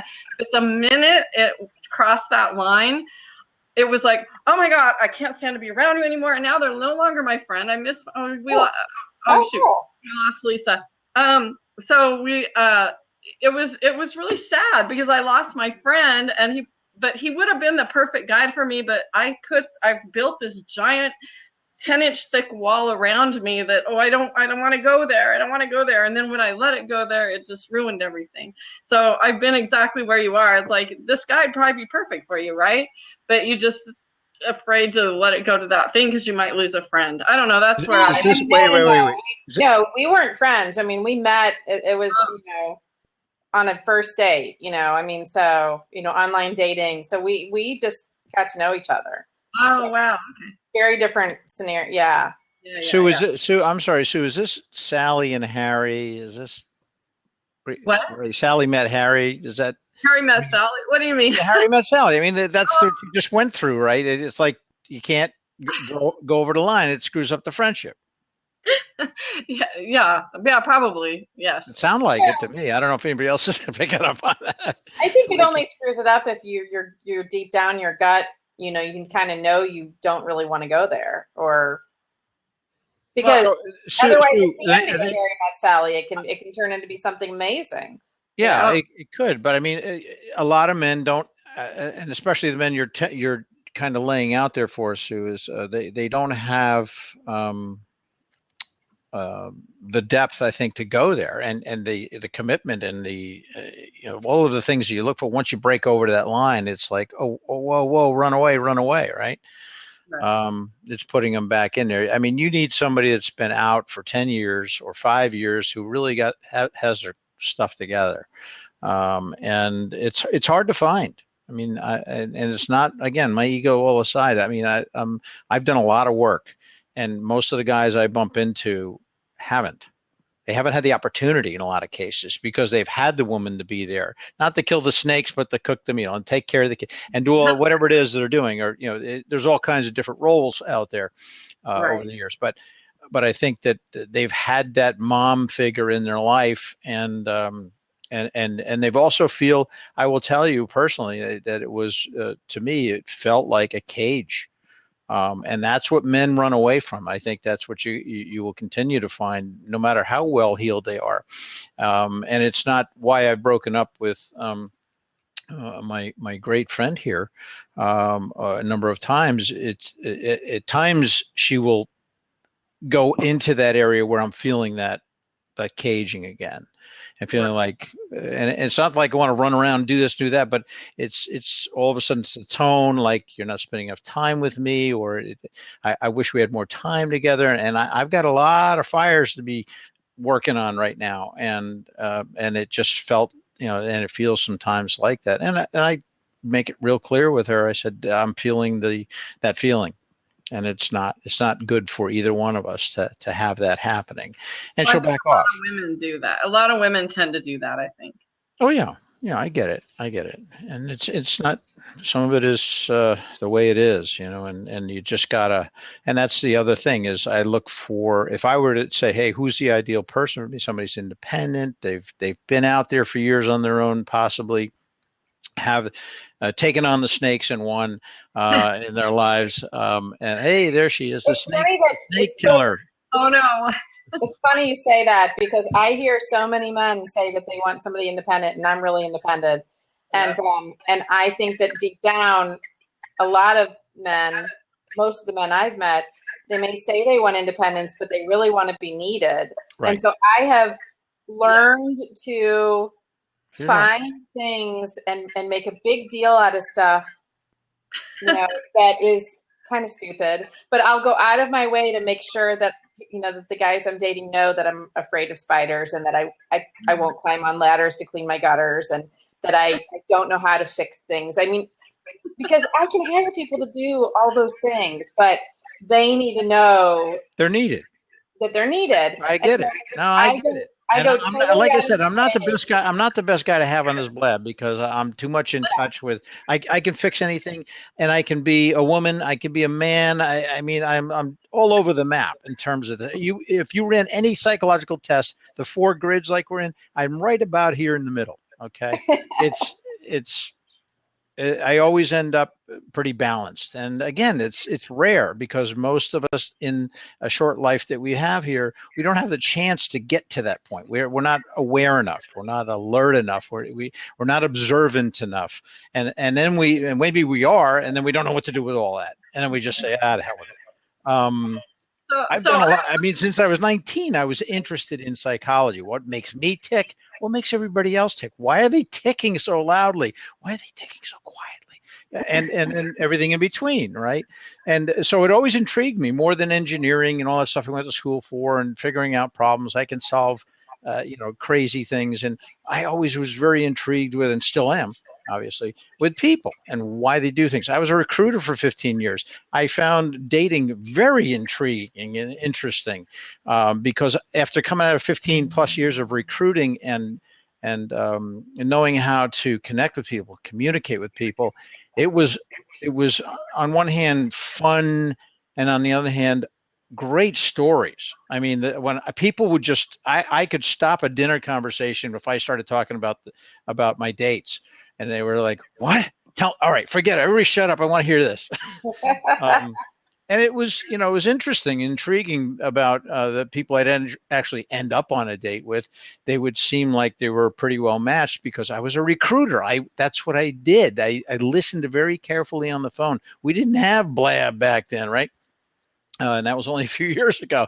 It was all, I did no Skype dating, but it was all by phone, of course, and of course email and stuff like that. And I can write a storm and stuff comes out of me. When I go back and look at what I wrote to some of these women, I go, who the hell wrote that stuff? It's like Rumi wrote this.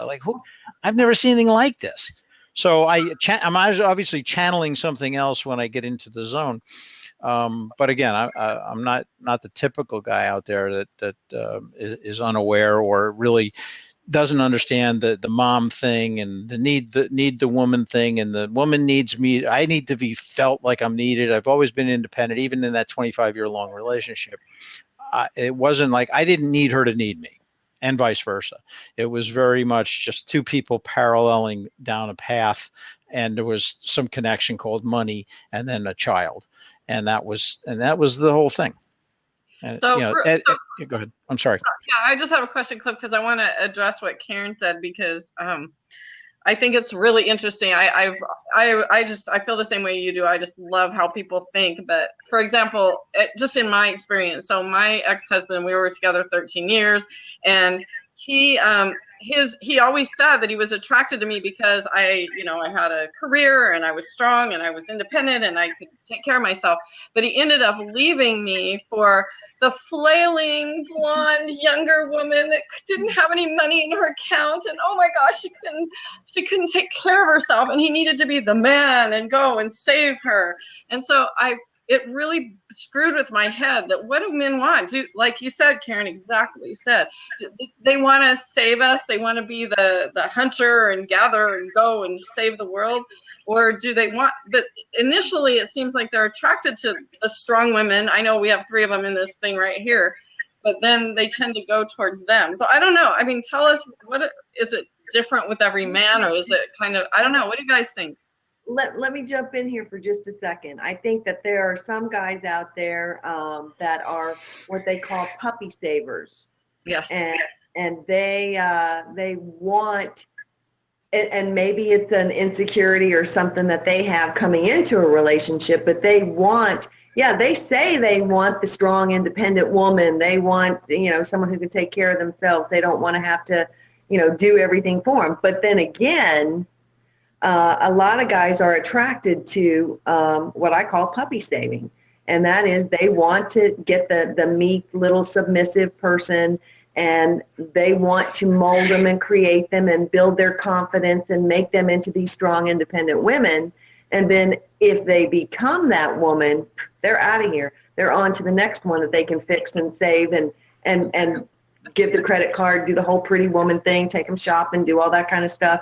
And it's just a cycle. And some of those people, they even recognize that they have that thing going on, that they have to do this. They may even go get therapy for it. But then they make a decision that they don't want to change anything. They like that because they get this, call it a high, so to speak, on being able to start this thing over again with the next one and going and reliving all that newness again until it becomes routine and the newness wears off. Then they've got to go off to somebody else. Well, and that may not be puppy saving. That may just be newness wearing off, that right. Regardless of what kind of person, you're hooking up with, it does get routine. It does get, just day in, day out. And I think that a lot of people kind of start looking around in that classical kind of midlife crisis kind of concept of, is this all that you get? And wanting more, feeling like they're wanting more. And I think that,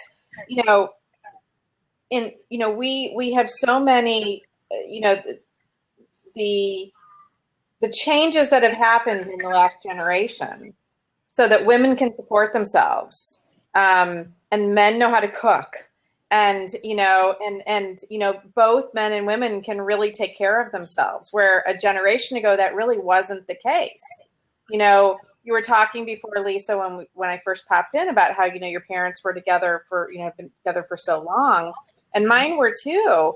And my grandparents were together for 50 years. But my grandfather didn't know how to make toast, and my grandmother couldn't balance a checkbook.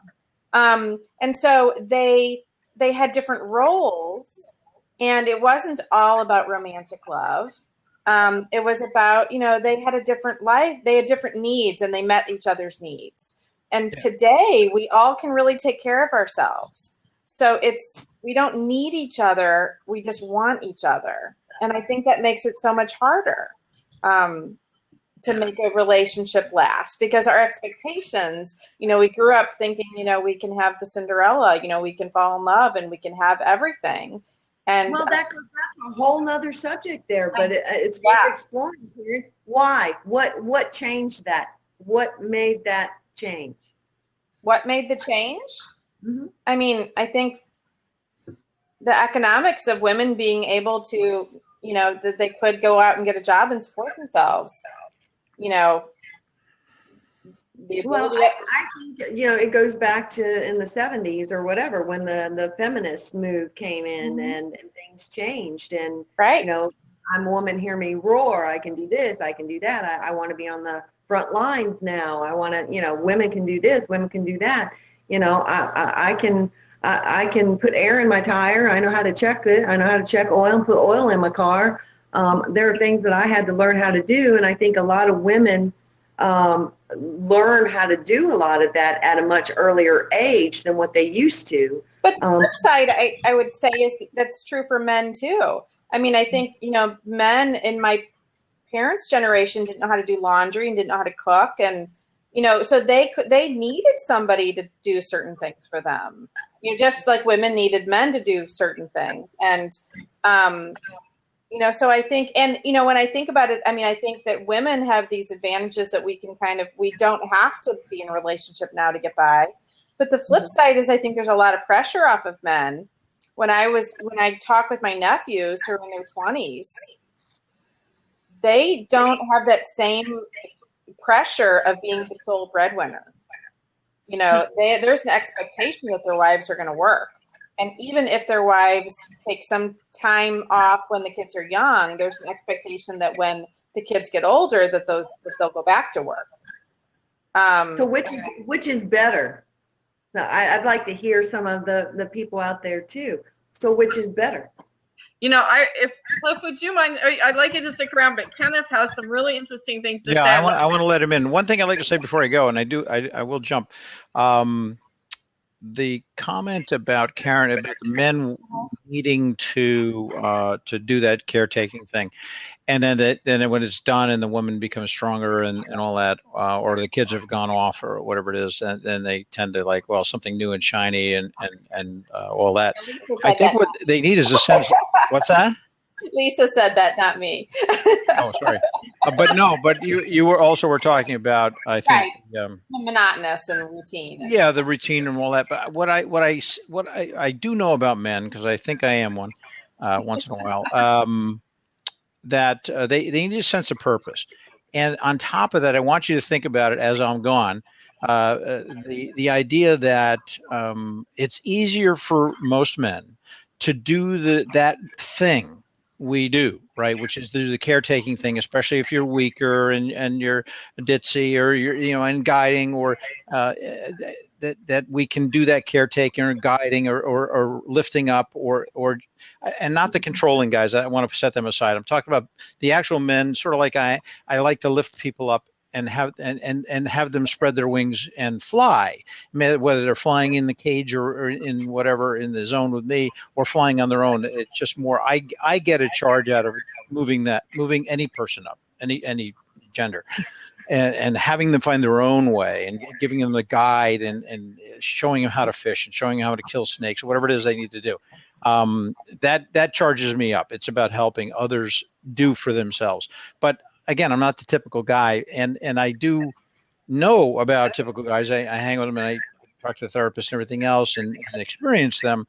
but I do find that they have a sense of purpose, and it's easier for most guys to do that stuff they do early in a relationship than they have to do later in a relationship to keep it going. And the same for women in some degree, right? Because once you start the dialogue of what's next, now that the passion's kind of faded and the kids are in school or college, there's a bunch of stuff going on that's keeping us all busy, and there's no new dogs in the family. What are we going to talk about? What about you? What about me? What about on the inside of us? And what do we really have in common? What do we got to go forward with? And do we really have a basis to stay together? And I'm not so sure. One other thing, and I'll leave. Think about monogamy. I mean, this is a concept that as women, especially, you guys brought this up, get into their 40s and 50s, they want that monogamy. And you know what? Men aren't that much different. I will tell you that.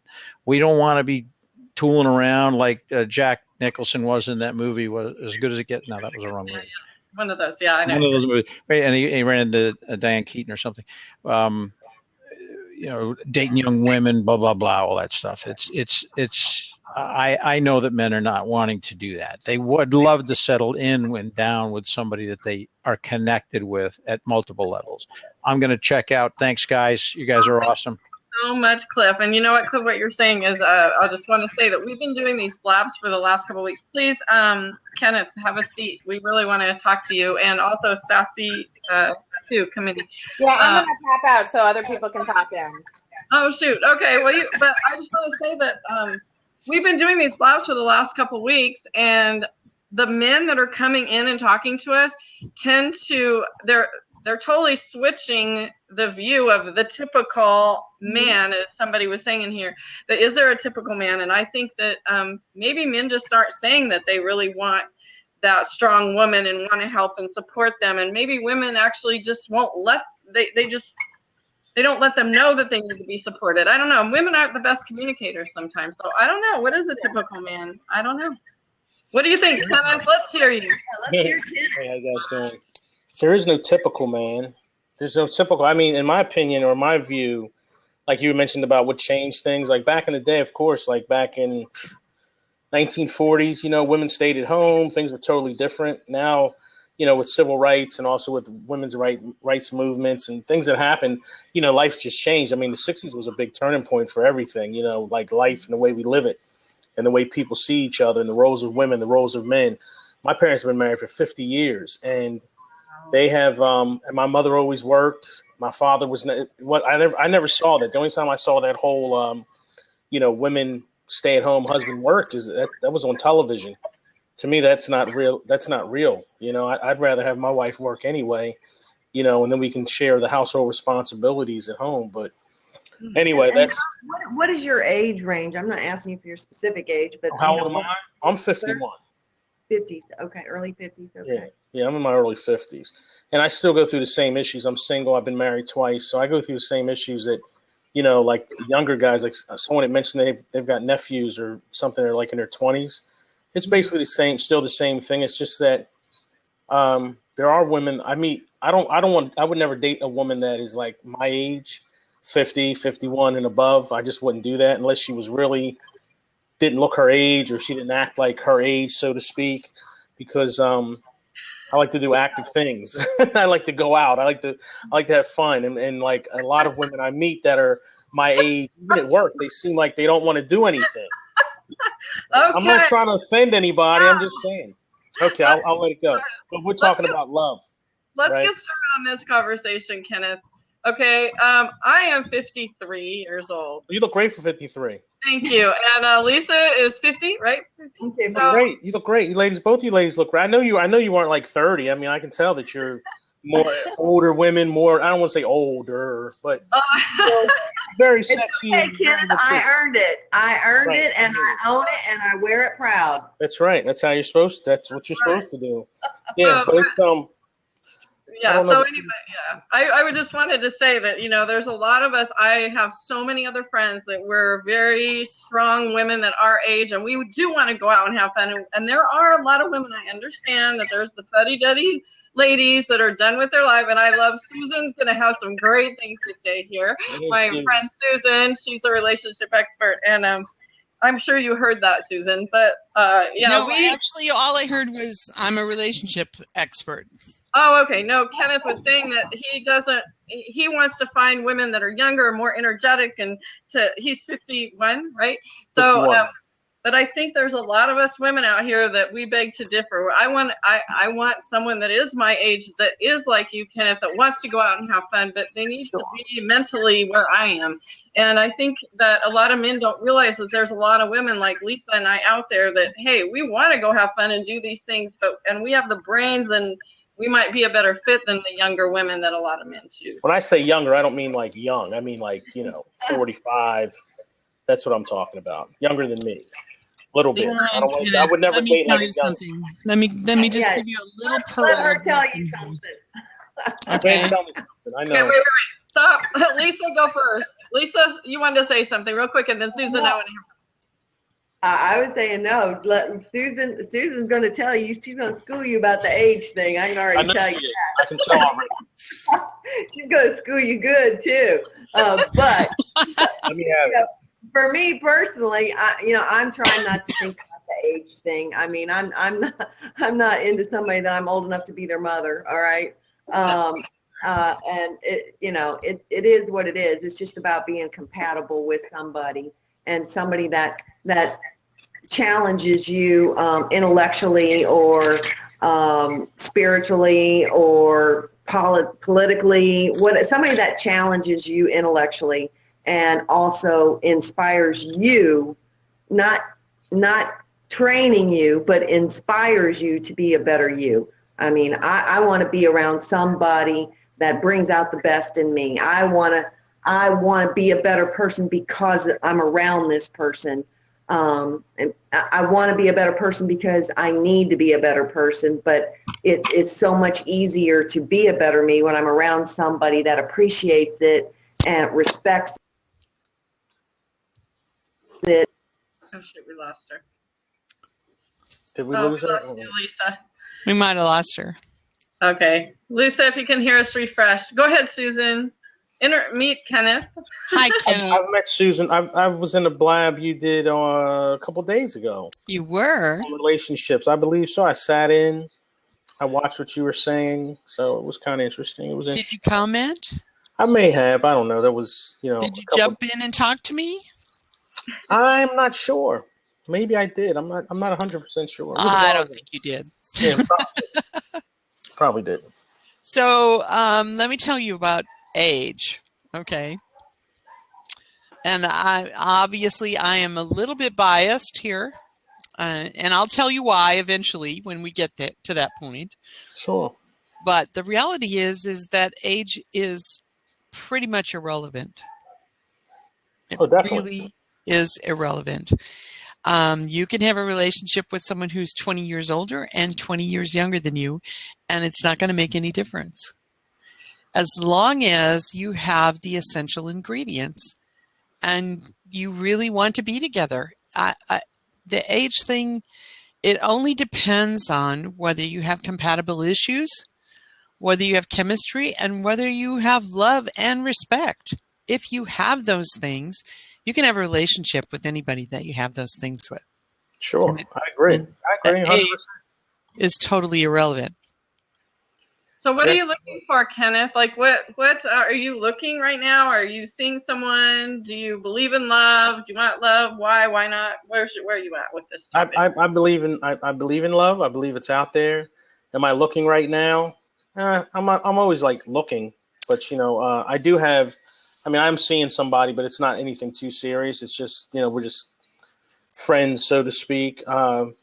Because she's got some issues that I'm sure she understands it. I don't want to make it like I don't want to get involved in a real relationship in a committed relationship with her because she just has some other things going on in her life that she needs to straighten out first. But anyway. So let me ask you a question, Kenneth. Sure. Okay. If you are in a relationship, so to speak, with someone who you're not going to be in a long-term relationship with, and you really want a long-term relationship, what do you think is the problem there? What do I think? Well, there's an issue Well, she's separated. She's not divorced from her husband. Mm-hmm. That's a big issue, and I knew that That's going a big in. issue. But we So- weren't. We're just more. We're not really doing much of anything other than just texting, talking on the phone. You know, and she tells me she likes me. I like you. I like you too. But hey, you know, you've got this ex-husband that you're not divorced from. So it's basically we're basically just friends right now. So do you want to take a look at something? Are you willing to take a look at something? Sure. What do you got? Okay, so what I'd like you to take a look at is if you have a space to have a relationship, and right now that space is filled up by someone who is not necessarily who you would fill it up with on a long-term basis. Is that correct? Yes, you're correct. Okay. So if you would take a look at that and realize that when that space is filled, there's no vacancy. Right. So there's no possibility of you meeting someone that you really would like to have a relationship with. Yeah, there is. There pretty much is, because we're not in a committed relationship. We're just. But do you friends, like understand that. she's Yeah. taking up the space? Sure, I do understand that. You're absolutely right. Okay. So, I mean, this is it's just a theory of mine. I mean, I could be wrong. I'm always willing to be wrong, but I think that I've been proven to be really accurate about this theory that if you have someone in the space, even though you know that person is not who you really want, they're just kind of there, and you're settling and she's settling, and you're just kind of hanging out together, that the vacancy is filled. Yeah, it is filled, but I mean, I can unfill it because I don't have to. Yeah, I don't have to be. But the reality is you're not really going to find somebody until you empty the vacancy. You have to create a vacancy for someone to step in and fill it. Sure. Yeah, you're absolutely I right. like that. I've just known her for maybe I've only known her for like 2 months, so it's nothing that serious. And I'm not saying that you have to end the relationship. But if I was in, right. What you have to do is, well, maybe I am saying you need to end the relationship. You don't have to end the friendship. Sure, definitely. Which right. I think the terminology is that you probably need to end the relationship if you're really spending a lot of time together, but say, yes, we can still be friends, but I'm still looking. If you are looking, if you're not looking, and then it's fine. And it's perfectly okay to have somebody fill the vacancy. But if you are really serious about wanting to have a relationship, then you've got to create a vacancy. Oh yeah, definitely. You're absolutely right. I agree with you 100%. That's why I'm not, like I said, we're just like basically friends. I mean, there was some time when we were moving forward, but when she dropped the bomb on me about that, I said, I said, we'll just be friends. So, because what I do know is that people can get involved and be involved for years. Oh, yeah. And that vacancy is filled for years because there's no way to create the vacancy because that person is taking up the space. Right. You're absolutely right. You're absolutely right about that. I'm going to jump out, let somebody else take a seat, though. Nice to meet you, Kenneth. Same here. Thank you so much. Kenneth, I'm almost 72. Hi there. How are you? What's your name? Your name's not listed on your thing. Sorry. My name's Christian. Hi, Christian. Hi. Where are you? Where do you live? Where are you coming from? I live in Vancouver now, but I've lived all over the world, many countries. So. Very cool. Awesome. So we started a blog tonight called Love ? Why or why not? Are you looking for love? Not looking for love? Believe in love? Don't want anything I completely believe it because it happened all through my life. I've had a very happy marriage until my wife passed away one day, which was very tragic. And then I brought up my children by myself. And then when I was ready to find someone else again, I did. And I was always fortunate, maybe because I'm just myself. I don't know what to say about that, but I just am very sincere. That's all with what I do. Right. Wow. So how old are you? I'm 56. 56. Okay. Right around. I'm 53. Susan's 71, but you would never know it. She doesn't act that way. I'm good friends with Susan. You are. Well, that's not bad. So am I. Okay. All of us are. So what you have some really interesting things to say. What do you want to, do you have any questions? Susan is a relationship expert with Getting What You Want. I posted her link there. You could go to her website and download a free book that she's written, and she's a plethora of knowledge when it comes to relationships. So anyway, if you have any questions or anything you want to add to this crazy conversation, hopefully Lisa, go ahead and have us try sitting back down again. There she is. So. Not good. No, I just, Hi, I Denise. just. Hi. Sorry, I keep crashing here. My I system listen to keeps you. crashing. Okay, go ahead, Christian. All I wanted to say, I'm very careful of generalization. I cannot speak for other men or anything. I can only speak for myself. I cannot even speak for women in general. I just wanted to say that if you have mutual respect for another, and you really mean what you do, then and you're prepared to discover something every day and give your partner freedom, respect to develop. If that is really mutual, of course we all make mistakes. I'm not perfect and so on, but that for me is the biggest ingredient for a long-term relationship, because you always have that prickling feeling. And I've somehow managed to get that, maybe because I'm not scared to be myself. That's all, Wow. Lisa? No, I was just going to. Oops. We lost her. Get back on it. Aw. No, that's great. Go ahead, Susan. Uh-oh, we can't hear you. Oh, that's bad. Yeah, there's some technical problems. I noticed that before. I know. We were just saying that, Blab is new and we're still in beta. Oh, there.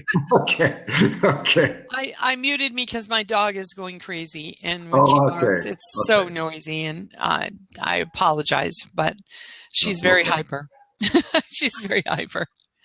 But, you all have heard my theory. My theory is that if you have the foundation, you have the 3 essential ingredients, you have the chemistry, you have the love and respect for each other, and you have compatibility, especially compatibility with your deal breaker issues, then you have the basics for a foundation for a really good relationship. It doesn't guarantee the relationship's going to work. I mean, you still could have issues. There could be any number of issues, but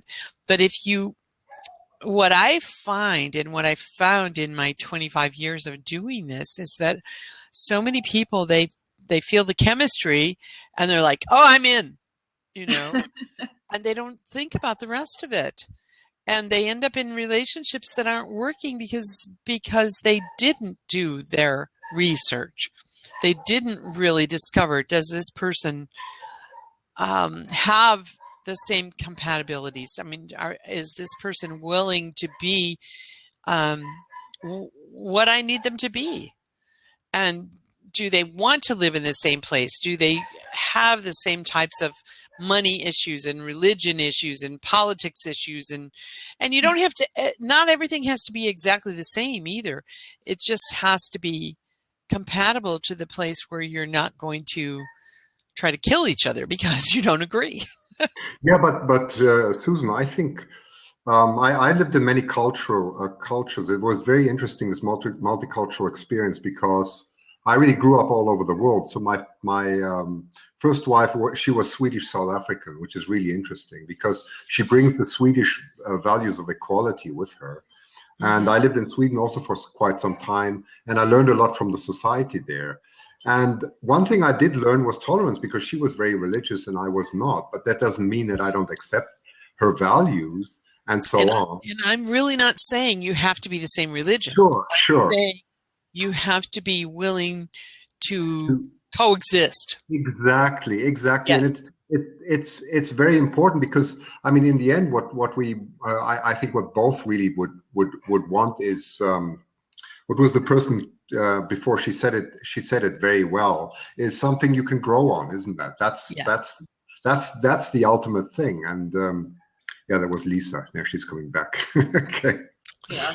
Lisa's having a little bit of internet challenge, and I'm having a little bit of computer challenge all week. So I'm excited that it's actually working at this point. Yeah.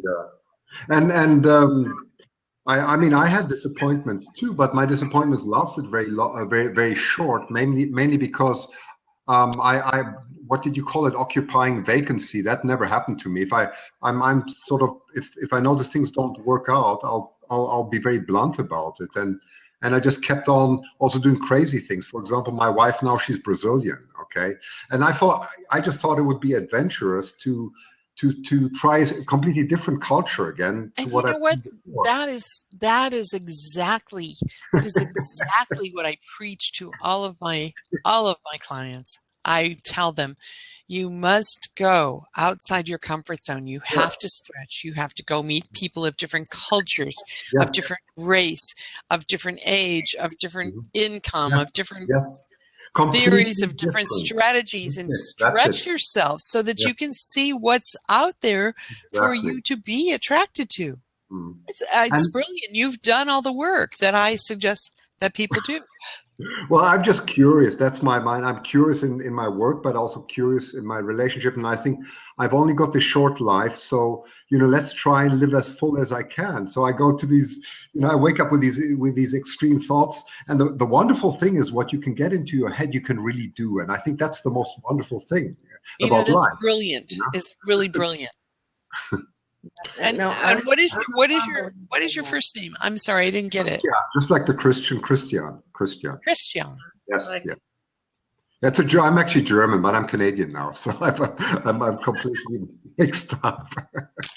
Oh, you're an expat German, huh? Yes, I am, but I'm not your typical German. I'm not the serious guy, Well, I have a really good friend. One of my very best friends is German, and when she first came to this country, she was so rigid. It was just so hard for her, and I kept telling her, okay, you need to just relax a little about this, relax a little about that. And I had her stretching all over the place. And she's been here now something like 17 years. And she and I are still really good friends. I believe that. I don't see her very often, but she is so much more mellow than she was when she first came. Yes, and she's so much more, I don't know. I don't know if I want to say she's so much more Americanized, but she's just so much more mellow. She was so uptight at first. Yeah. No, it's good. Well, I also find it wonderful. My wife, for example, I'll tell you a nice story. She's an electrical engineer, okay? And I love those people. Yeah, and it's one of these wonderful stories because when I invited her to my home in Vancouver when she came over first, she came in, and then the vacuum cleaner broke down, and I'm an electrical engineer, so what do? I open it, and she sees me do this. She says, "Oh, that's not the way you do it. You solder like this." I loved it. I thought this is wonderful. Why not? So I didn't feel offended. I thought this is great. And I don't have these stupid hiccups that I have to be better than anyone because I know I can do things, and I do the same at work. I'm just myself, and I don't. It's just, I just enjoy that. That's all. I love it. I so appreciate who you are. I mean, it sounds like you are very, very open. Yeah, I think I'm very open. Yes, I think I learned a lot from my mother. It's amazing. I was very close to my mother, and my mother taught me those values. So it's maybe like that.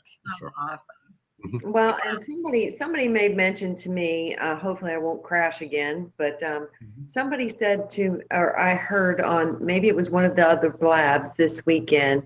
It's about mothers teaching their sons. Yes. Absolutely.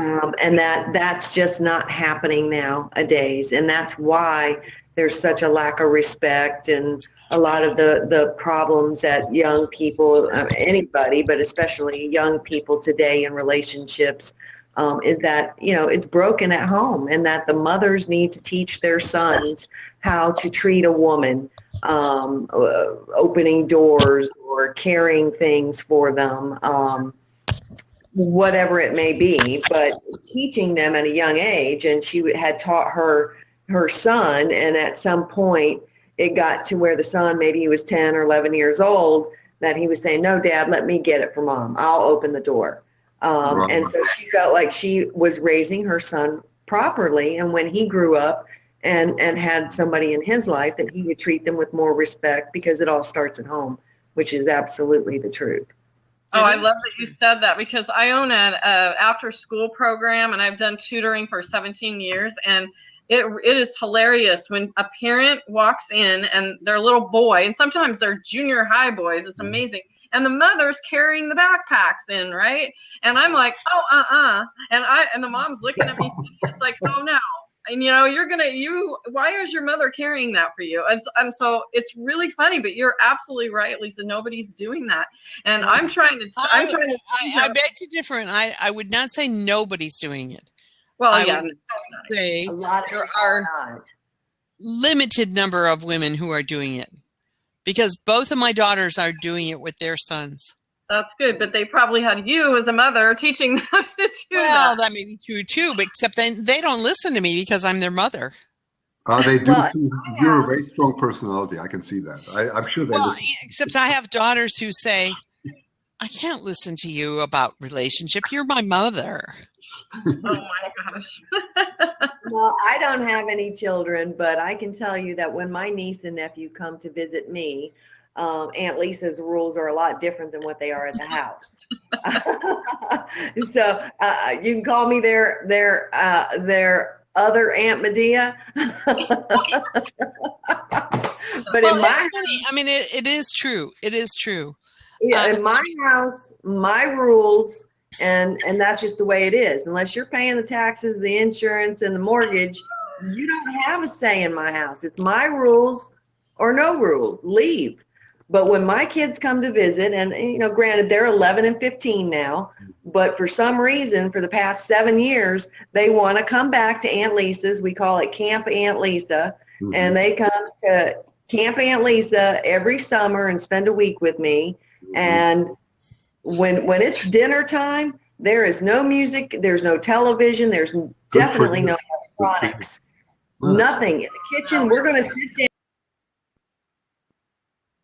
Oops. We lost her again. Oh, no. Oh, I do that too. It's the same with my tutoring center. I mean, and I don't have kids either, but I really want to write a parenting book, because I have seen what has happened with all the different parenting skills and how the kids act. So I so want to write a parenting book. But yeah, no electronics. We have a whole summer camp where they're not playing on the electronics. They have to actually interact with each other. They have to play games with each other. They have to learn how to treat each other. And so yeah, so I agree with her. But I'll be right back. Susan, take over for a few. Okay? Where are you going? I'll be right back. I have to go take care of something, make a call. I don't want to do it while I'm All right, fine. Okay. All right. Okay. Yeah, I mean, I had a very interesting experience. I have twins. They're 21 now, and so I was mainly working, and my wife wasn't. She because we moved from country to country. I won't bore you why it happened like that, but we were very adventurous. So we were in the UK. Okay. That's great. Yeah. So yeah, we what we thought was. We spoke 3 languages, first of all. It was interesting. I spoke German to my boys. She spoke Swedish, and then we were in England. Oh, that's fabulous. I love that. Yeah, and the interesting thing is we never listened to all these so-called experts on languages who say you should only bring up your children with 2 languages and whatever. I just don't believe it. In Africa, there are families that wake up that learn several languages, not 3. They're far more, and they cope very well with many languages. But that's not what I was trying to allude here. What I was trying to say is my wife spent a lot of. She was also a very strong personality, and she spent a lot of time with the boys, and so did we. But we put a lot of effort into, the weekend. The weekend was always holy. We would go out, do something together. And then one day she suddenly she passed away. It was really tragic. It happened all of a sudden. She died of an aneurysm, which was terrible. My goodness, I know what that is. I'm a nurse. Well, then an aneurysm is like, I didn't even know what it was until it happened. It's like an explosion in your chest. Exactly. Well, she had it in her head. She had it in her head. Yeah, my sister had one of those. And a long story short, a few days later, she was dead. And it was like from a very healthy woman to you have this ticking time bomb. and you don't even know, any of us could have a ticking time bomb. We have no idea, right? Yes. And it is like that. And I mean, I think when she passed away, it was incredibly tragic. But the thing that I learned even during those days when she passed away was, I had a friend, he was a child psychologist, and he bugged me all the time, said the children have to be part of this trauma. If they're not going to be part of it, they're going to be traumatized for the rest of their lives. Yes. And it took me maybe 1 or 2 days to understand this, but fortunately I listened at that time. And of course, I mean, you know, for children to lose their mother is one of the worst traumas. It's terrible trauma. Yes. Yes. Anyway, so I was then forced to bring the boys up by myself. And I think, you know, I wasn't scared. I wasn't never scared of my work, but the tremendous responsibility that I had suddenly to raise the boys by myself was incredible, because I mean, you know, I must say I was scared of failure, really. I was totally different experience. Totally. Yes, and to deal with the trauma of a close family, and to be able, you know, at that time we also moved to Canada, so I had the responsibility of building up a business, taking care of the boys. And the amazing thing what happened then was, when I gave them a choice at the age of 12, about 3 months after their mother died, I said, we can do two things. We can stay in England now, or we can start a new life in Canada. I'm going to give you the choice, okay? And you'll be surprised, at that age, they are very, very mature. And what they said is, Papa, we want to go and start a new life. And I said, okay, on one condition, that you help me, okay? I cannot do this on my own. You have to help me. And they did. They never, ever broke their promise, you know. They helped me in Canada, and we became a very close family. And I still don't know, it's like a miracle. Christian, Now that was a a brilliant move on your part. It really was. Yeah. Because what you did is you challenged them to grow, and they accepted the challenge. Mm-hmm. Yes, and I did, but I did it intuitively. The funny thing is, I never thought about it. I honestly believe, I really truly believe that our other than conscious mind rules us, and that when we get these flashes of genius, for lack of a better term, we get these light bulbs that go off in our brain, like, oh, what if we did this?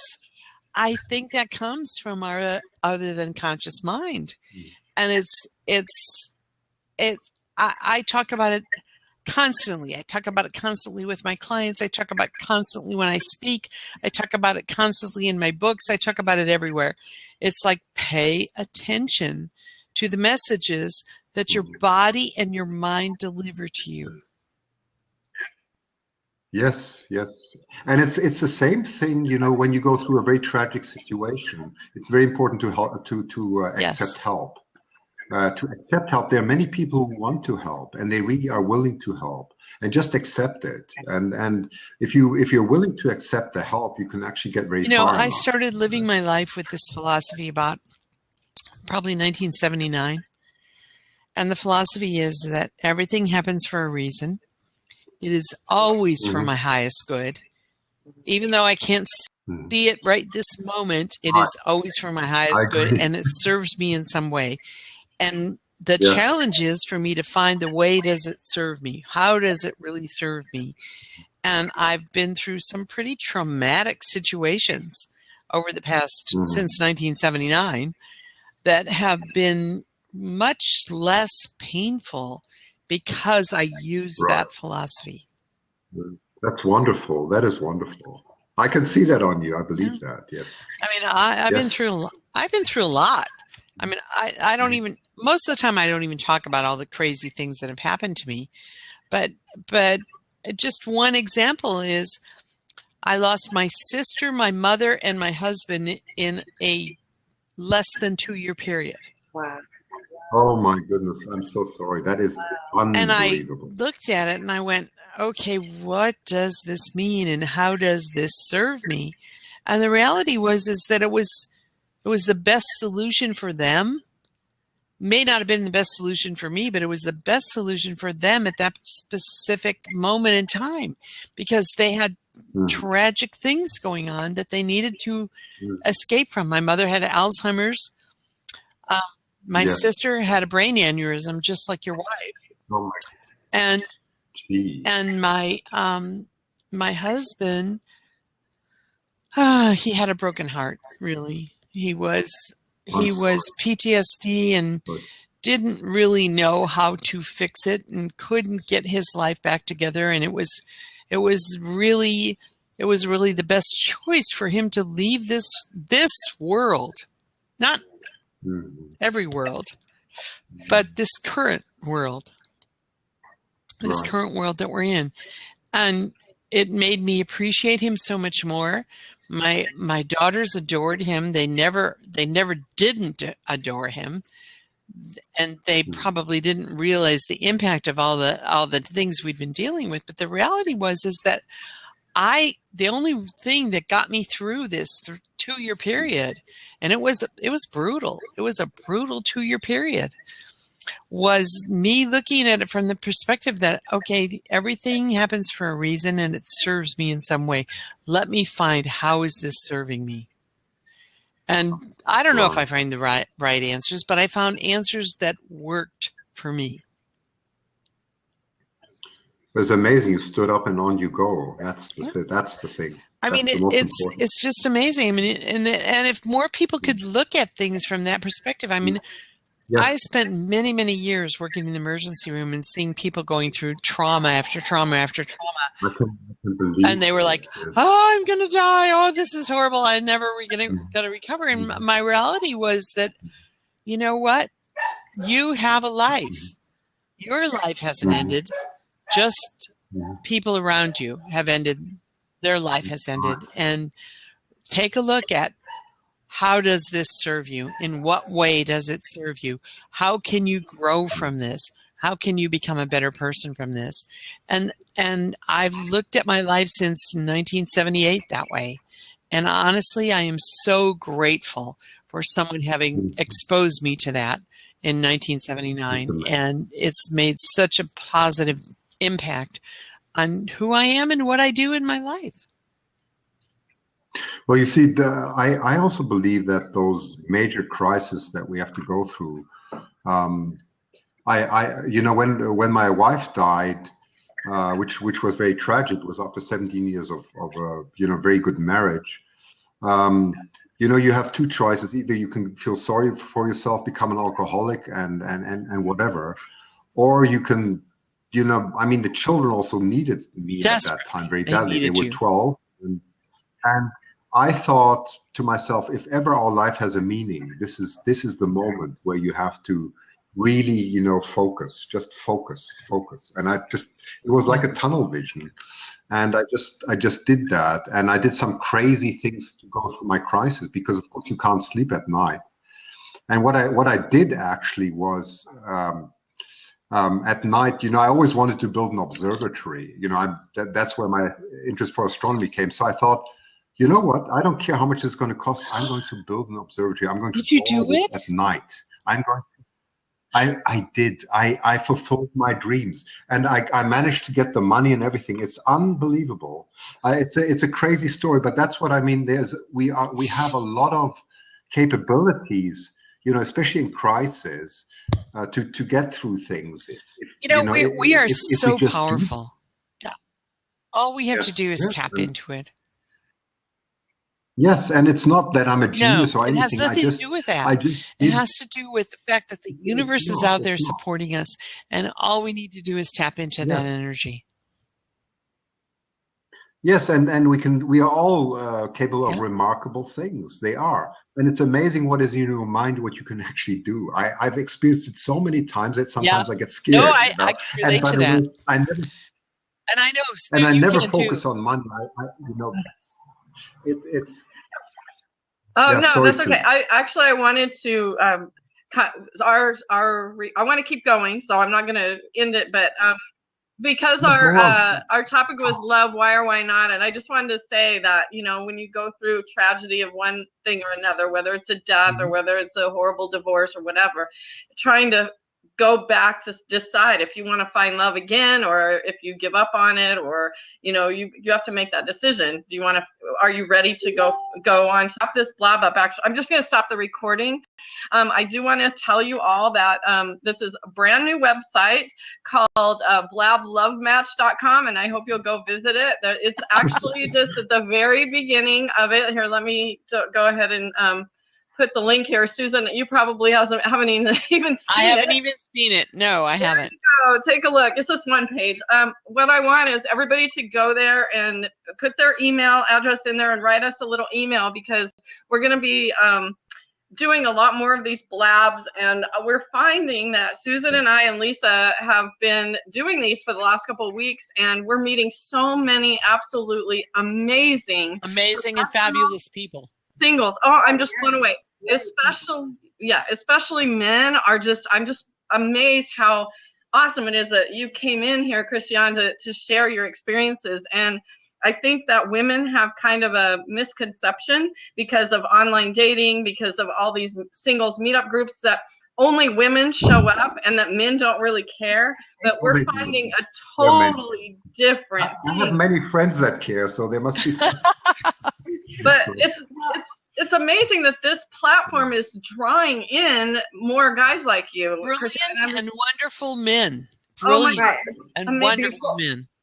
Before I crash again, try Chrome, Lisa. Chrome will work. I will next time. Thank you. I'll try that next time. But you know, this is it's very interesting to get the guy's perspective. And as I said earlier, and I don't know if you were on earlier, Christiane, I am not an expert at anything. I'm not. Neither am I. I'm not a doctor or a psychiatrist or anything like that, and I don't have all the right advice to give to people. I shoot straight from the heart, but I'm more interested, me personally, I'm more interested in hearing about other people's personal stories. Yes, me too. Absolutely. Trying to see how people tick, like Cliff said earlier. I agree. Yeah. So anyway, I'm just, thank you so much. We're going to stick on because I think you guys have an awesome conversation happening here. I do want to mention to go to blablovematch.com and just give us your information so we can keep in touch with you. And we're going to be doing a lot of Blab Love Match blabs, I guess you could say. Also, please visit discoveryouribooks.com because we are looking for authors for some of our new books. Identity is the one that just came out. I don't have one in front of me, but we are going to be doing a book called Discover Your Intimacy. And it's a book, a compilation of authors where we want different authors to share their personal stories like yours. And it's like a Chicken Soup for the Soul series. It's the discoveryouribooks.com book series. So Susan's looking around for her book. Anyway, just go there. I know it's here somewhere. Yes, I'll type in the web address. But anyway, thank you everybody for gettingwhatyowant.com. Oh, I already put that in there too. That's Susan's gettingwhatyowant.com. Go and get her book. I'm just gonna stop the recording, but let's keep going. And